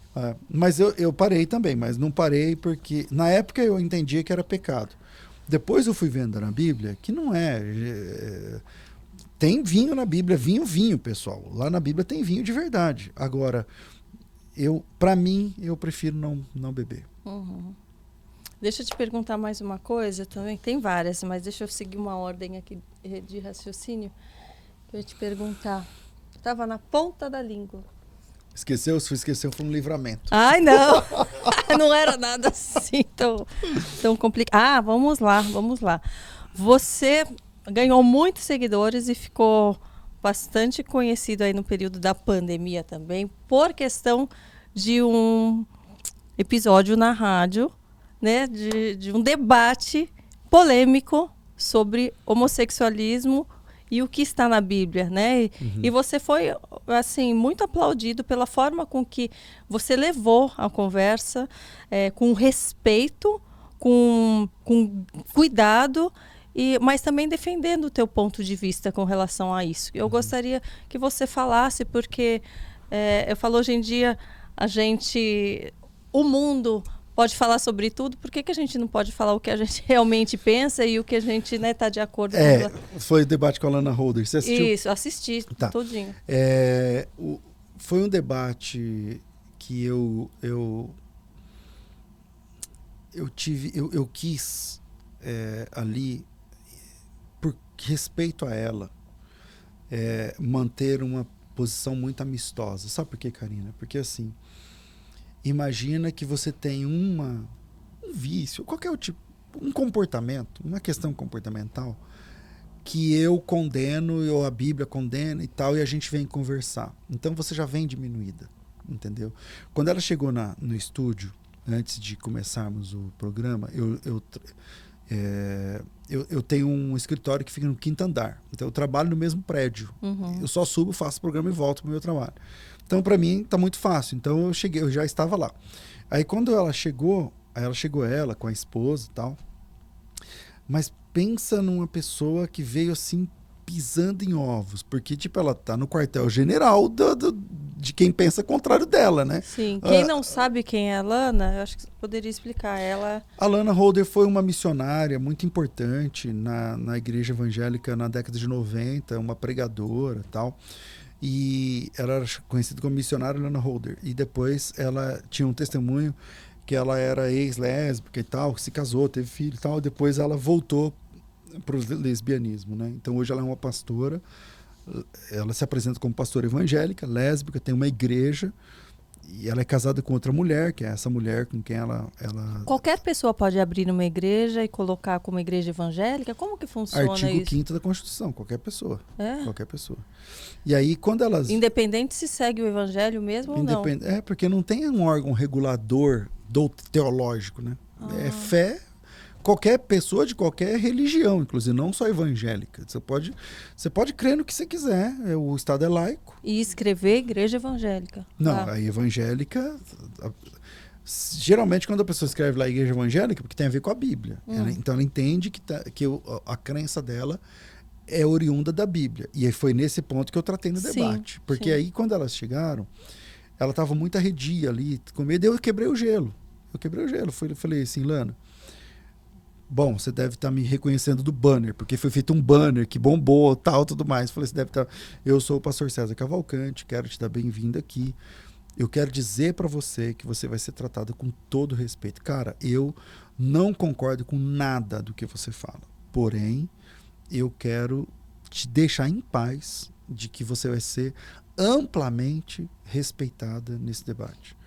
E a esposa dela, falou assim, olha, nossa, pastor, quero agradecer, porque assim, a gente nem aceita muito de negócio de debate e tal, porque a gente é rechaçado, então a gente já chega tal, para apanhar e tal. Eu falei, não, fica tranquila, você vai ter voz, eu vou debater com você, então não concordo com as coisas, não sei o que você vai falar, mas se você vai defender que a Bíblia apoia, eu vou ser contra, mas isso não é pessoal. Ela agradeceu, falou assim para mim, a gente pode orar antes? Eu falei, podemos. Aí demos a mão, todo mundo lá, ninguém sabe disso, mas acho que eu nunca falei desse debate para ninguém. Essa parte não mostrou, tava em off. Não, eu nunca falei desse debate para ninguém. Os bastidores do debate. Tá sendo a primeira vez, porque estourou, né? Bombou na internet inteira e tal. Eu mesmo mandei esse link para um monte de gente. Aí, rapidamente, deu 1 milhão lá e tal. E aí eu falei assim, aí ela sugeriu orarmos, né? E eu falei, então, tá bom, pode orar. Ela orou, tal, não sei o quê. E aí fomos pro debate. E no debate, eu quis não ser pessoal. Aliás, você que assistiu, eu acho que eu consegui. Eu não quis ser um implacável, nem nada disso. Mas a ideia dela é uma furada, biblicamente falando. Então, ela ia falando, peraí, qual que é o texto? Ah, não tem texto. Mas isso aí na Bíblia, não sei o que, não. Qual apresenta? Não tem. Então, eu acho que ficou claro para quem acompanhou o debate, cara, você não tem noção da quantidade. Para algumas coisas falava que tinha um subtexto, que tinha que tal, e outras não tinham. Não tinha. Isso aqui tem, como que ali não tem? Exatamente. Então, agora, você não tem noção da quantidade de pessoas que são homossexuais e que me procuraram dizendo, pastor, eu nunca vi isso na Bíblia, eu não sabia e tal. E aí eu comecei a ajudar. Pastores ex-homossexuais começaram a me procurar e eu comecei a indicar pessoas, enfim, até hoje esse assunto ferve e, assim, Deus deu muita graça, porque eu acho que o nome de Cristo foi glorificado nesse debate, sobretudo quando ela fala, mas Deus, Deus ama a gente como a gente é, não sei o quê. Logo no começo eu falei assim, Lana, se Deus ama a gente como a gente é, não precisa do evangelho. Deus não ama a gente como a gente é. Deus tem um projeto para transformar a nossa vida. Porque se Deus te ama do jeito que você é, pronto. Ninguém precisa mudar em nada. Não nada. precisa de batismo, igreja, ceia, transformação, santificação. Você está... Não, tá, tudo bem. Então, foi muito assim. E eu sempre tentando trazer a Bíblia, o Evangelho. Eu acho que Cristo foi glorificado. Sabe por quê, Karina? Porque, assim, as pessoas, elas atacam pessoas. E não é esse o caminho. Não é esse o caminho. Se você está errado em alguma questão, eu não tenho que atacar a sua pessoa, entendeu? Eu estudei apologética, um dos primeiros cursos que eu fiz, final da década de 90, e o meu professor, pastor Nathaniel Rinaldi, ele falou sobre como fazer apologética e defesa da fé. Como fazer apologética com amor. Ou seja, não é para você ver uma pessoa que pensa igual a você troca de calçada. Não, pelo contrário. Essa pessoa precisa ser amada, essa pessoa precisa ser recebida, só que ela tem que entender. Eu acho que, por exemplo, no debate eu fui contundente na questão Bíblia. Opa, você não vai... A Bíblia que Bíblia é essa que você está lendo? Não, porque no contexto... Mostra o texto. Ah, não tem, então. Não tem. E aí, no fim do debate, eu falei para ela, olha, antigamente você falava isso, agora você está falando essa. Aonde era mentira? Lá ou aqui? Então, acho que ficou claro. Fui contundente. Mas fui extremamente respeitador, porque eu acho que esse deve ser o comportamento do cristão. O nosso debate não é contra pessoas, a nossa luta não é contra carne e sangue, é contra principados e potestades, hostes espirituais da maldade. Então, eu acho que é por aí que a gente deve caminhar. Você entende que é por isso que muitas pessoas se afastam do cristianismo para poder viver as suas vidas sem essa cobrança, sem precisar mudar os próprios hábitos, acabam procurando outras religiões, outras doutrinas, onde elas não são cobradas de serem mudadas e transformadas? Deus é exigente. Deus é exigente. O evangelho é exigente. E ele não é exigente porque ele exige muito. Ele é exigente porque ele exige tudo. Cara, é tudo. Ou você entrega tudo, ou então não precisa. Deus, ele não está disputando um lugar no pódio. Entende? Se Deus está lá em terceiro, mas querendo ser segundo, querendo ser primeiro. Não. Ou ele é o Senhor, ou ele não está no pódio. Entendeu? Então Deus é radical. Com Deus é radical. Então, isso tem que fazer sentido para o cristão. Se não faz sentido para você, tá bom, então vai procurar outra fé, outra coisa. Mas o cristianismo, Deus exige tudo. Porque Deus entregou tudo. Ele entregou seu filho. Imagina. Um pai que entregou o filho único por um propósito não está de brincadeira. Você entregou seu único filho por um propósito. Você não está para brincadeira. Ou é tudo ou é nada. Entende? Então, o cristianismo é exigente mesmo. Pastor, eu não me decidi ainda porque exige demais. Exige mesmo. Vai pensando aí, pensa direito. Porque se você der esse passo, é tudo. Deus quer tudo. Você inteiro, sua família inteira, sua cabeça, sua mente, seu corpo, seu dinheiro, seu tempo, seus dons, seus talentos, tudo. Tudo. Porque para te conquistar, porque para salvar a sua alma, ele entregou tudo. Então, a gente tem que entender que esse é o chamado do cristão. Isso é o que assusta aqueles, né, que não querem largar os... Porque eles querem vir por prestações, né, Karina? Tem aquele pessoal que é simpatizante. E geralmente esse pessoal que é simpatizante... O pessoal tem medo de abrir a Bíblia até, de ver o que está lá, né? Deixa melhor nem ler para não ver. Esse pessoal que é simpatizante, geralmente é o pessoal que nunca se resolve, entendeu? É o pessoal... Se você vai pregar para alguém, tipo, eu vou falar por mim. Eu vou pregar para um cara. O cara tá lá... Não, porque comigo eu não concordo. Porque é desses que eu gosto. Agora, você vai pregar para um cara. Não, eu sei, eu concordo, não sei o quê. Só que então, você vê na prática... Então por que você não vive, caramba? Não, mas eu sei. Esses não vêm. Esses não vêm. São o pessoal de cima do muro. Entendeu? Eles estão conformados com aquilo, né? E acham que estão vivendo a verdade, né? O pessoal que não se decide, tá? Pensa assim, para Deus, quem não se decide já tomou sua decisão. É assim. Já está fora, né? Exato. Porque você não se decide, não. Então a sua decisão já foi essa. Já está decidido. Então, é a hora. Se você está ouvindo esse podcast agora, cara, qual é a tua decisão? Você já se entregou a Jesus de verdade? Sabe? Pastor, mas então falta um passo. Tem gente que nem sabe o que é se entregar a Jesus de verdade. Eu acho importante você falar. A pessoa acha, eu já aceito Jesus. Eu já sei que ele existe, que ele morreu por nós, já aceitei Jesus. Acho que é só aceitar que... Filosoficamente. Então, vamos lá. Aceitar Jesus. Então, vamos lá. Presta atenção. Você abre a Bíblia e você não vê uma pessoa tendo um hiato entre a sua conversão e seu batismo maior do que 3 dias, que foi o apóstolo Paulo. O resto, a pessoa se converte agora e se batiza agora. Entendeu? Aí hoje você vê na igreja, a pessoa, tô na igreja. Uma vez, eu tenho um programa de rádio de respostas, perguntas e respostas. A mulher ligou, pastor, sabe, eu ainda não me batizei, eu sou nova convertida, e eu tô com uma pergunta assim. Mas eu sou macaco velho, né? 20 anos fazendo a mesma coisa. Eu falei assim, essa pergunta... Eu falei, irmã, você está dizendo que você é nova convertida. Quantos anos você tem de crente? Quanto tempo você tem de crente? Não, eu sou nova convertida, eu tenho 3 anos e meio e tal, não sei o que lá. Nova? Eu falei, filha, com 3 anos e meio, Pedro já era apóstolo. Você tá de brincadeira? Tá entendendo?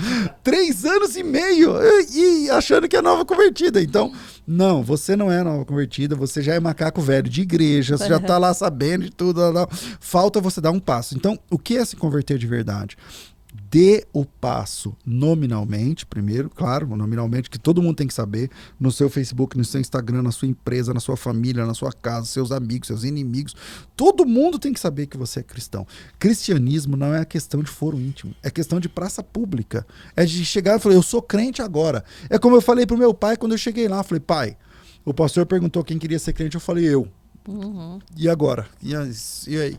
O senhor vai me expulsar de casa? Não vai? Vai ser como? Porque eu sou crente agora. Tô porque daí vier. Então, isso é o primeiro ponto. Você tem que ser cristão de verdade. Assumir o cristianismo. E depois, aí entra aquilo que a gente falou da santificação. Viver como cristão. E aí, viver como cristão, claro, você vai errar, mas você vai pegar a manha devagar. Abdicar de outras crenças, superstições, tudo jogar isso. Coisas no lixo. Nossa, já quebrei tanta coisa de casa. Jogar de vez em quando me vem uns insights, eu falo, nossa, isso daqui acho que tem uma coisa guardada, uma mandala do não sei o que deram lá atrás. O que você já jogou no lixo? O que você já jogou no lixo? Nossa, eu já joguei... Gente, será que vão achar errado? Vão falar, nossa, ela tá cometendo um negócio feio. Já joguei um monte de imagem no lixo. Já joguei... Porque não faz mais sentido. Uns simbolinhos, plaquinha, coisinha que eu ganhei de um, de outro, de superstição. De esoterismo, né? Esoterismo. Já joguei um monte de monstrinho que meu filho tinha, coisinha assim, com carinha meio diabólica, que é monstrinho do personagem não sei o quê. Quando eu comecei a entender e ver que todas essas coisas do mal também estão infiltradas em coisas infantis, desde personagens de desenho, e tudo mais. Tudo isso. Enfim, então o cristianismo você dá um passo de verdade. E outra, não adianta você querer saber tudo. Dê o passo. Confesse a Jesus Cristo. Chega no pastor e fala, pastor, põe meu nome aí, quero ser crente, quero ser batizado, quero ser batizada, como que eu faço? Você vai ter ajuda. Pega a Bíblia, começa a ler a Bíblia, começa no Novo Testamento, leia o Evangelho de João, pelo menos. Começa pelo Evangelho de João, mais teológico dos Evangelhos. Vai lá, no princípio era o Verbo estava com Deus, o Verbo era Deus, ele estava com Deus no princípio. Então, vai lá no texto, leia a Bíblia. O Espírito Santo vai te ajudar nos próximos passos. Muito bem, ó. Entenderam? Essa primeira aula é importante, né? Primeiro passo, é isso aí. Primeiro passo, é importante. Quando você recebeu o batismo do Espírito Santo, você teve esse momento especial, assim como? Eu vou fazer essa conta aqui agora, mas eu tinha... Foi rápido? Foi rápido, eu tinha um mês e pouco, uns 2 meses de fé, quando eu recebi o dom de línguas. Uns 2 meses de fé, mais ou menos. Você já foi batizado? Eu ainda não, eu tô aqui, menina. Buscando. Eu tô buscando. Eu me pergunto todo dia, mas Deus. Santificação. O que falta, Senhor? Falta buscar, vai buscar. Mas eu tô buscando todo dia. Todo dia eu busco e peço. Mas isso não é imprescindível para a salvação, Karina. Isso não é... Pessoas fantásticas. Mas é um sinal que tá faltando o quê? Não. Não fica assim. Deixa eu explicar. O revestimento espiritual, o falar em línguas, por exemplo, e outros dons espirituais, porque não tem só o falar em línguas. Por exemplo, você estava murcho agora porque não falou, mas agora você vai se animar. Por exemplo, Deus já te usou em outros dons que você acabou de compartilhar, cara. Esse dom que Deus te usou, de você ter uma visão, cara, você viu o portão do cara. Entendeu? E aí você foi lá e Deus encheu o teu coração com a palavra. Esse dom, ele está no mesmo pé de igualdade, aliás, acima, um degrau acima, do dom de falar em línguas. Quem disse isso é o apóstolo Paulo. Ele disse, busca falar em línguas, mas mais ainda profetizar. Que é isso que Deus te usou para falar. Então, a Bíblia diz que Coríntios capítulo... Eu acho que é Coríntios capítulo 11. Coríntios capítulo 11 ou capítulo 12, estou inseguro. A mão vai dizer que porque... o pé vai dizer que porque não é mão, não faz parte do corpo? Não. Todos os dons são necessários. Agora, você conhece alguém que tem todos os dons? Então para de ser gulosa, para de ser... E você já tem os seus dons. Pode ser que Deus te dê esse também. Mas isso é da dispensação de Deus. No tempo de Deus. Faz a sua parte, igual você está fazendo, e o nome do Senhor vai continuar sendo glorificado. Mas se Deus quiser continuar te usando na profecia? É um dom. E é um dom muito importante. Raro e muito importante. Então, louve a Deus pelo que você recebe. Sim. Amém. Glória a Deus.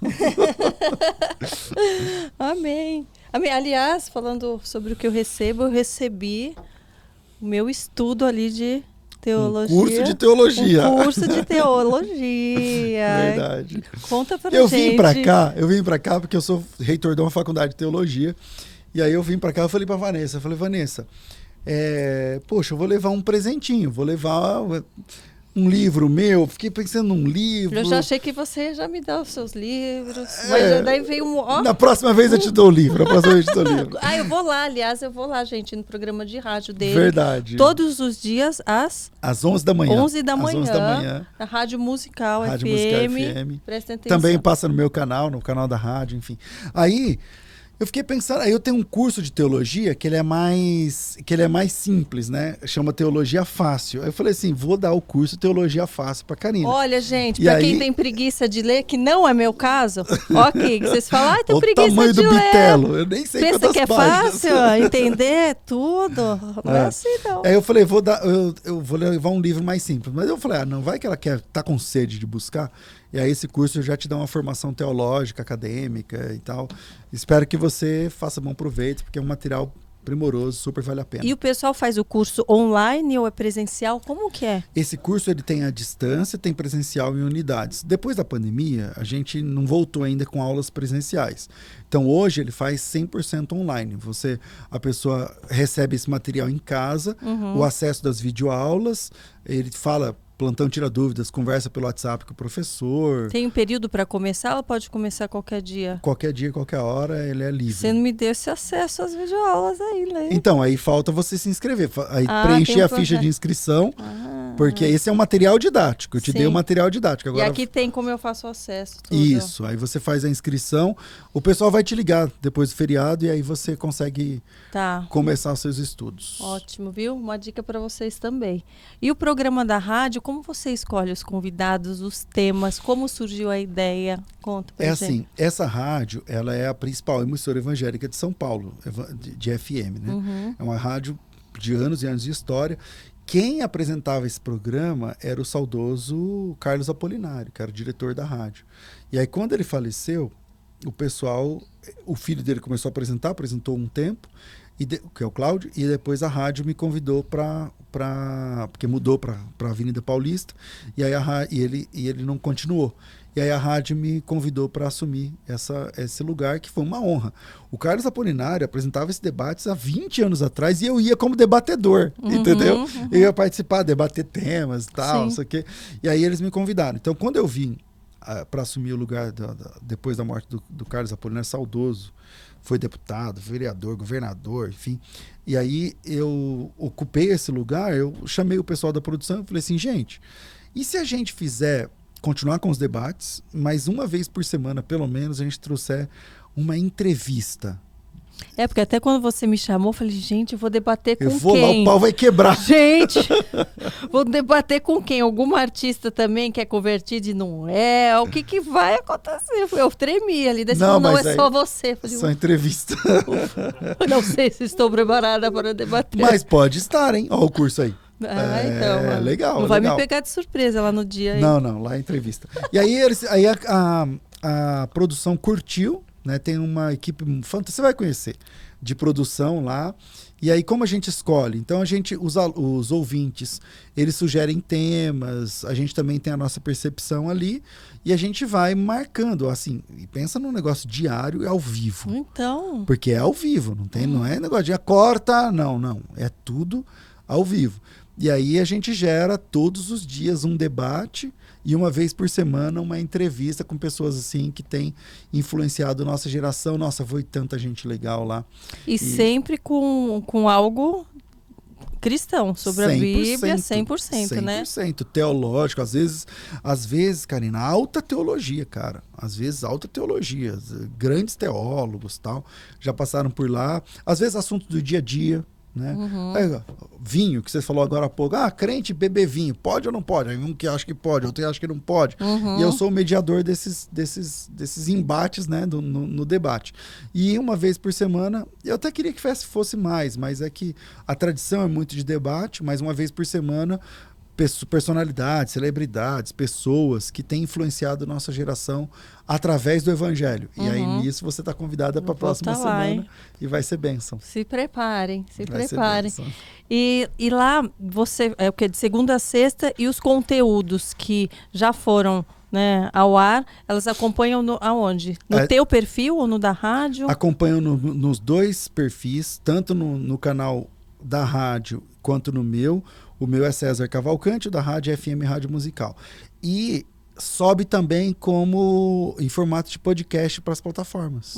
Então, por exemplo, nossa entrevista... Vai ter em áudio e depois vai ter lá no Deezer, Spotify, não sei o que lá, e também no canal do YouTube. Então, a gente tem rádio ao vivo, YouTube depois e os podcasts, os canais de podcast. E o pessoal manda perguntas ao vivo ali também ou não? Na raça. É? Ao vivo, na raça. Eu tenho 2 programas. Um programa, que é esse das 11, é o de debate ou entrevista. O programa das 2 da tarde é um programa de perguntas e respostas ao vivo. Então é um programa que não tem tema. A pessoa liga, no hebraico, não sei o que, tal palavra, tal. Vamos lá, aqui tá escrito assim e tal. Então é um programa de... Esse programa é mais antigo, ele tem quase... ele tem uns 16, 17 anos. Que eu faço esse programa só de perguntas e respostas ao vivo. Tudo isso? É. Uau! Tem uns 16, 17 anos, mais ou menos. Vai para 17 anos. Como você organiza seu tempo? Porque você tem isso, você tem as aulas, você tem coisa para gravar. Você acorda muito cedo para orar? Como que é? Eu acordo antes das 6 da manhã. 11 horas é o primeiro programa. Vamos falar dos programas, né? Então, 11 horas eu tenho o primeiro programa, mas eu chego no escritório 8h30 da manhã. Trabalho. Eu sou diretor da Faculdade de Teologia. Porque eu já vi você chegando lá mostrando. Eu sou diretor da Faculdade de Teologia, mas eu também tenho uma outra empresa. Eu tenho uma empresa que pouca gente, porque isso não aparece muito na mídia, mas eu tenho uma empresa de lançamentos de cursos online. E aí eu faço os lançamentos, tipo o lançamento do Hernandes Dias Lopes, do Silas Malafaia, tal, eu que coordeno. E aí é um outro trabalho. Então, que funciona lá na Avenida Paulista, essa empresa. Lançamento de produtos específicos, tipo livro? Produtos, cursos. Lançamentos grandes, de muita gente. Uma pegada de marketing digital. Sim. Então, eu também tenho uma empresa disso. Então, também divido meu tempo com essa empresa. O dia que eu tiver um grande lançamento, já sei onde chegar. Já estou pensando grande. Entra já aí, crescendonafé.com.br. Aí a gente faz lançamentos de produtos de terceiros, né, como do Silas Malafaia, do Hernandes Dias Lopes, do Dr. Luiz Saião, que fez a Bíblia NVI, enfim, esses lançamentos. E nossos também, internos. E além disso, a Faculdade de Teologia, e além disso, eu sou pastor, cara. Então, eu sou pastor de uma igreja lá em Campinas, né, uma igreja que tem várias outras filiais, mas eu sou da igreja de Campinas. E sou pastor por vocação, não tenho salário, nada, mas eu atendo a igreja semanalmente, todos os cultos de quintas e domingos lá na igreja. Tem outros cultos também, mas eu atendo sempre nas quintas e nos domingos, na Genuína de Campinas. E é isso, enquanto tiver hora no dia, a gente está trabalhando. E é na primeira hora do seu dia que você tira para oração? Ou é no final do dia? Eu deixo para o gabinete pastoral, para quando eu estou meditando na palavra. Então eu tenho minha hora com Deus ali, sempre antes de pregar, sempre antes de falar qualquer coisa sobre a fé, sobre Deus, pregar o evangelho, sermões, tal, eu tenho pelo menos 1h30, 2 aí separado. E para tua esposa? À noite. O resto da noite. Porque teve mas ela trabalha comigo. É isso que eu ia te perguntar. Ela trabalha na faculdade. Ela estava conversando com a gente. Todas essas empresas, essas coisas, então ela só não está na de lançamentos. Mas na faculdade, ela está comigo o tempo todo. Mas assim, ela fica na unidade de Jundiaí. A gente mora em Jundiaí. Ela fica no prédio de Jundiaí, eu fico na da Paulista. Sim. Aqui em São Paulo. Mas ela trabalha lá. E a igreja sempre comigo, pelo amor de Deus. Vocês compartilham dos ela, mesmos conteúdos. Não, se não fosse mesmos... ela, né, eu não ia conseguir fazer as coisas que eu faço. Sim. Muito do que eu faço é com ela. Sim. É ela que faz, na verdade. E você já tem, vocês já tem os 2 filhos que você fala que são as crianças. Isso. Eles vão ficar bravos, mas já são grandes. Como que é o convívio com eles? Assim, como foi desde o princípio, né, motivar a fé na criança, no adolescente, no pré-adolescente? Não Porque é fácil. é super desafiador, né? Não é fácil, tá? E quanto mais o mundo vai mudando... Então, você imagina. Porque você está criando seu filho num mundo que não é o seu, tá? Você não pode acorrentar, ao mesmo tempo você tem que ensinar, você tem que dar bom exemplo, você não tem que pressionar. Eu acho que, então vamos lá, a Camila tem 20 anos, hoje ela trabalha na nossa empresa, ela é uma diretora lá da parte de estratégia de lançamentos. Uhum. Agora, eu tô falando com você agora, ela está lá na unidade de Alphaville, trabalhando num lançamento. Então, a Camila, ela é uma pessoa mais bem resolvida com a fé, sempre. Então, por exemplo, ela não congrega comigo, ela é da nossa mesma denominação, mas ela congrega em Jundiaí. Ela falou, pai, eu vou ficar na igreja de Jundiaí porque eu sou mais útil lá com as crianças. Então, ela não congrega, ela não vai com a gente para Campinas. Ela fica na igreja dela, chega na hora do culto, ela pega o carro dela, vai para a igreja e vai servir lá na igreja. Sim. Essa é a Camila. Tem 20 anos, fez 20 anos. O Júnior já é mais difícil. Então, o Júnior vai fazer 15 anos, ainda não foi batizado nas águas, então está no processo ainda. Sim, entendeu? porque as pessoas julgam muito essa questão de filho, filha de pastor. Mas não sei quem é desviado, não sei quem não é convertido, como que pode, não deu exemplo dentro de casa. E são seres individuais, mal sabe que cada um tem uma personalidade, como é difícil, né? Não é tão, não é uma assim, né, uma Os meus filhos todos me acompanham na igreja. A Camila, esse ano que ela falou, pai, eu prefiro ficar na igreja de Jundiaí, tá? E é na mesma igreja, na mesma denominação, então tá tudo bem. E mesmo que fosse em outra também, importante é que ela tá servindo a Jesus. Sim. E então, agora o Júnior, que é o meu filho menor, que tem 1,80 m. Sim, o caçulinha, o caçulinha. O caçulinha. Ele não sai da aba, né? Então tá sempre com a gente, no culto, tal, ouvindo a palavra, tal. Oro, converso com ele, discipulo, tal, para que logo ele busque, né, aí ser membro da igreja através do batismo e tal, mas ajuda na igreja, ajuda. O Júnior é fotógrafo. Eu tô aqui com vocês, ele tá hoje num trabalho, ele tem 14 anos. Olha. E ele já pega trabalhos de fotografia para fazer e tal. Já tem essa responsabilidade, né? Já tem essa responsa, tudo. Então, mas na fé, com a Camila foi mais fácil. Com o Júnior já é um pouco mais difícil, mas está caminhando com a gente também na fé. O que você dá de dica para pais e mães? Amigo, seja amigo. Seja amigo. E vigia as companhias? Vigia os conteúdos, as companhias, isso a gente os já lugares. Falou até para os adultos, né? A gente falou até para os adultos, quanto mais para as crianças. Então, selecionar. Porque há essa cultura da liberdade, né? Mas meu filho já é grande, eu vou deixar ele livre para ele fazer suas escolhas. Né? Às vezes a escola, às vezes os amigos. Então, tem que tomar muito cuidado. E lá em casa, a rédea é curta, tá? Dá seu celular aqui, deixa eu ver. E analisa, vê o que tá vendo, quando tem alguma coisa, vai ficar sem celular. Pronto, aí fica sem celular um tempo, depois é tudo. E sempre foi assim, jogo aberto e não tem dessa não. Dá o celular e devolve. Se precisasse fazer, é que a Camila não precisa mais, a Camila é uma mulher, mas já ficou sem celular também quando era adolescente. Muito essa conversinha, que conversa é essa? Pode parar e já tira. O Júnior, já troquei o Júnior de escola, entendeu? Por conta de amizades, entendeu? Então, eu acho que a rédea tem que ser curta, porém, a gente tem que ser amigo. Se a gente não tiver amizade com os filhos, confiança e tudo mais, aí a gente não tem nada. E esse papel aí da rédea curta é mais seu ou da sua esposa? Como fica a divisão dos papéis em casa? É meu e dela, mas são papéis diferentes de verdade, né? Então a minha rédea curta é mais filosófica, o que é, o que não é, o que pode, o que não pode, como faz, como não faz. E dela é mais prática. Dá o celular aqui, deixa eu ver, é mais com ela. Você fala pra ela, faz, não faz, e ela que vai lá. Ela que dá a cara. Que técnica é essa? Tem que ser os dois juntos ali, cada um no seu papel. Não, pelo menos estão em concordância, né? Só atuação de forma diferente, mas estão concordando. Né? Mas na hora, por exemplo, se é uma correção mais pontual, aí estamos nós dois no quarto. Chama lá, senta aqui. Tá acontecendo assim, assim, assim, você tá maluco, que conversa é essa, que coisa é essa, tal, vai pedir desculpa, vai pedir perdão, vai não sei o que e tal. Então, as consequências, aí eu sempre tô junto. Mas no dia a dia, né, nas coisas menores, aí tudo bem, é mais a Vanessa que pilota. Sim.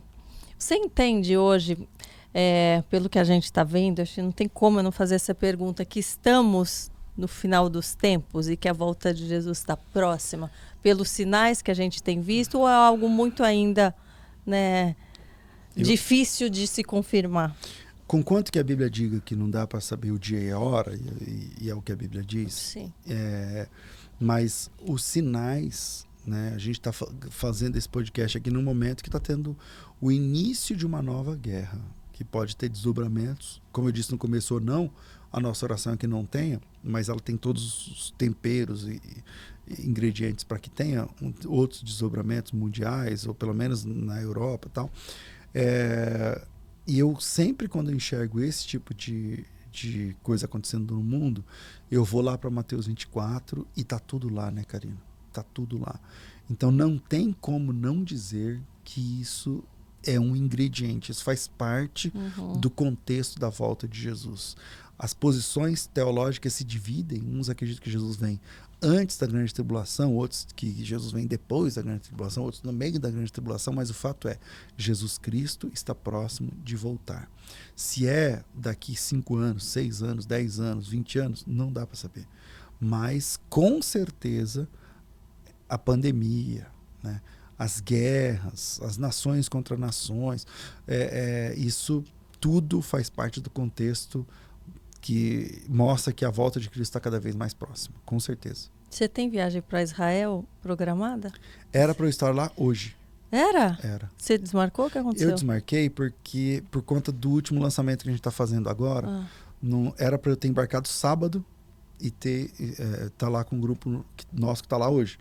Mas eu sempre vou, eu sempre trabalhei, eu nem sei, eu fui mais de 50 vezes para Israel trabalhando, mas eu tenho viagem para esse ano. Acho que no meio do ano, em junho... E não tem nenhum perigo de acontecer alguma coisa lá nesses... Você já foi a Israel? Não, eu tenho programado para esse ano também, por isso que eu estou perguntando. Você vai que mês? Em julho. Julho. Tá. Israel é um dos países mais seguros do mundo. Veja que... Mas não vai ter guerra ali também? Mas não estão já, né?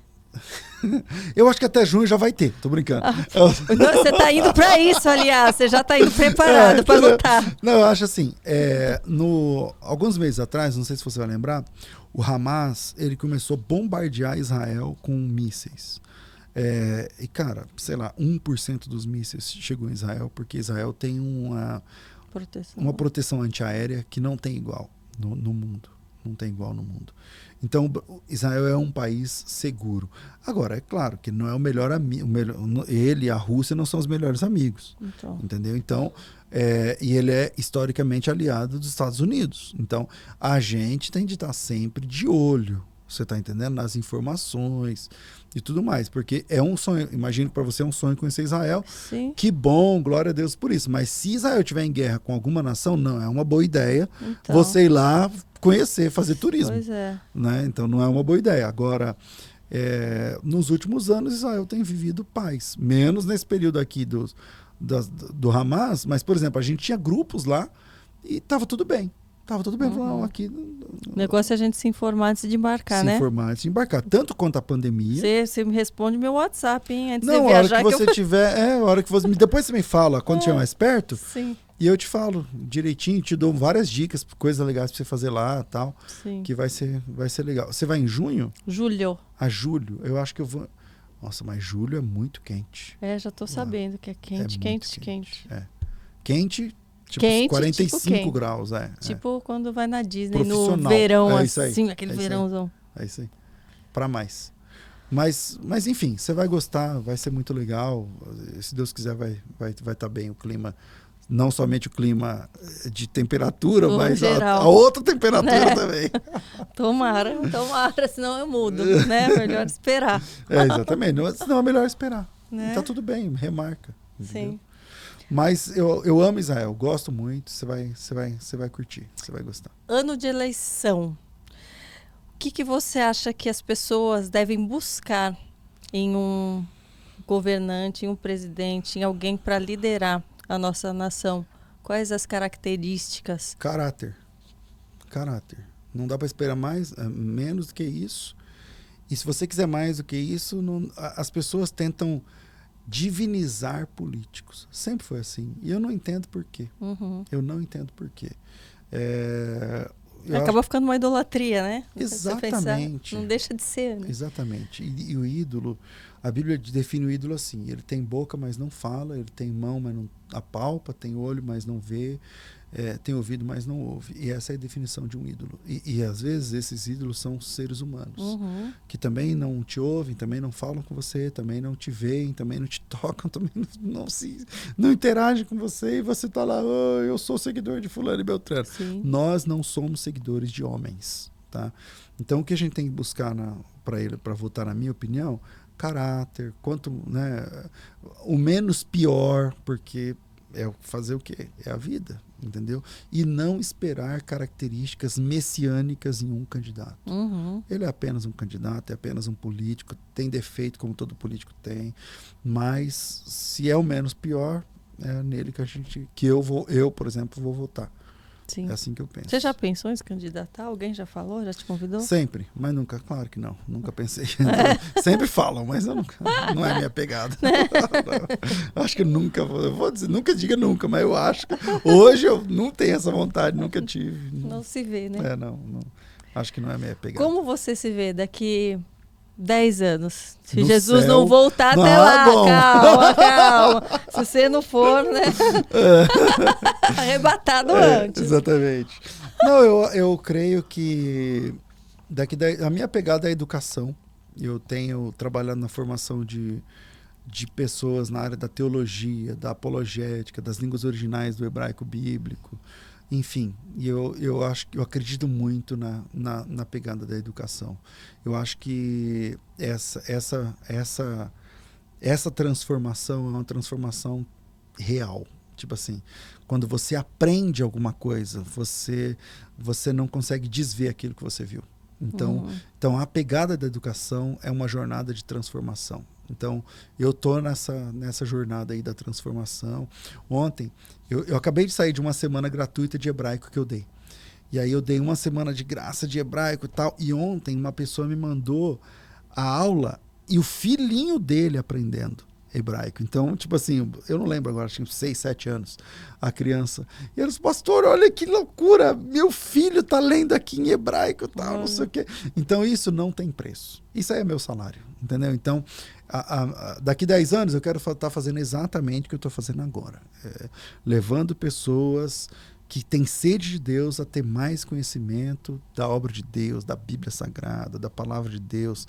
Sabe, quando você lê a Bíblia em português, é uma bênção, mas tem muito mais lá, gente. Tem muito mais lá dentro. Tem muito mais na Bíblia. Então é nessa profundidade que eu quero sempre estar trabalhando, levando pessoas para o mais fundo. Olha, e que seja disso para mais. Amém. Disso para mais, viu? Que Amém. suas palavras já sejam ouvidas. Cara, e de você imediato. que você é nova convertida? Você tem quanto tempo de fé? Agora já tô me sentindo velha, que você falou Depois que nova dessa? é depois de um mês já tá velha convertida. Eu tô 1 ano e 3 meses. 1 ano e 3 já meses. tô a velha convertida. Mas vem cá, e você daqui 10 anos? Eu vou longe, hein? Eu vou longe também. Eu também quero estar pregando, quero estar super entendida, quero estar produzindo muito mais, quero estar motivando muitas pessoas ainda Pastora mais. Karina Bach, pronto. Você tem chamado, vai ser legal. Que legal. Glória a Deus por isso e que isso realmente aconteça, viu, Karina? Que eu seja capacitada para isso, viu? Porque você tem sido já uma pessoa estratégica na obra de Deus e Amém. Que o Senhor continue te levantando como está te levantando assim. Amém. E que vocês também sejam levantadas na fé, no conhecimento, que você seja amplamente inspirada por esse podcast, por tudo que a gente conversou, pelo exemplo do César, que você siga ele nas redes sociais, que você tenha sua fé avivada. Olha, com conhecimento, que é uma arma poderosa. Não tem arma mais poderosa do que realmente o conhecimento da palavra de Deus, do nosso Criador. Que você seja muito, muito abençoado e abençoe outras vidas, a sua família, os seus amigos, quem te rodeia com a sua luz, que a sua luz venha do Espírito Santo de Deus, de Jesus. E quero que você deixe as últimas palavras. Amém. Que legal. Para todo mundo que nos acompanhou. Foi maravilhoso te conhecer mais. O tempo voa conversando com você. Foi muito legal. Obrigado. Deus abençoe. A todos vocês que seguem a Karina, o podcast, o trabalho, continuem consumindo esse conteúdo de qualidade, diferenciado, e que o nome do Senhor continue sendo glorificado também através da vida de cada um de vocês. Quem quiser me conhecer um pouquinho melhor, meu @ é César Cavalcante no Instagram, é a mesma coisa no YouTube, só que o meu nome escreve com S, né? Você viu? Meu nome? Viu? Seu nome é diferente, né? Isso é... Depois que eu descobri isso quando eu tinha uns 6 ou 7 anos. Eu achava que o meu nome era com C. Na escola é erro de cartório. Então, meu nome começa com S. S-E-Z César. S-E-Z-A-R.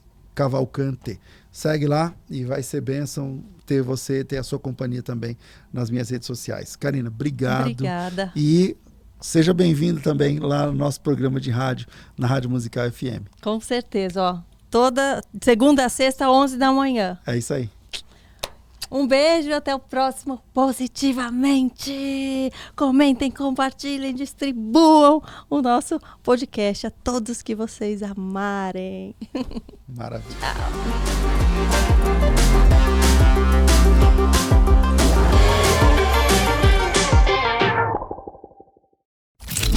Hub.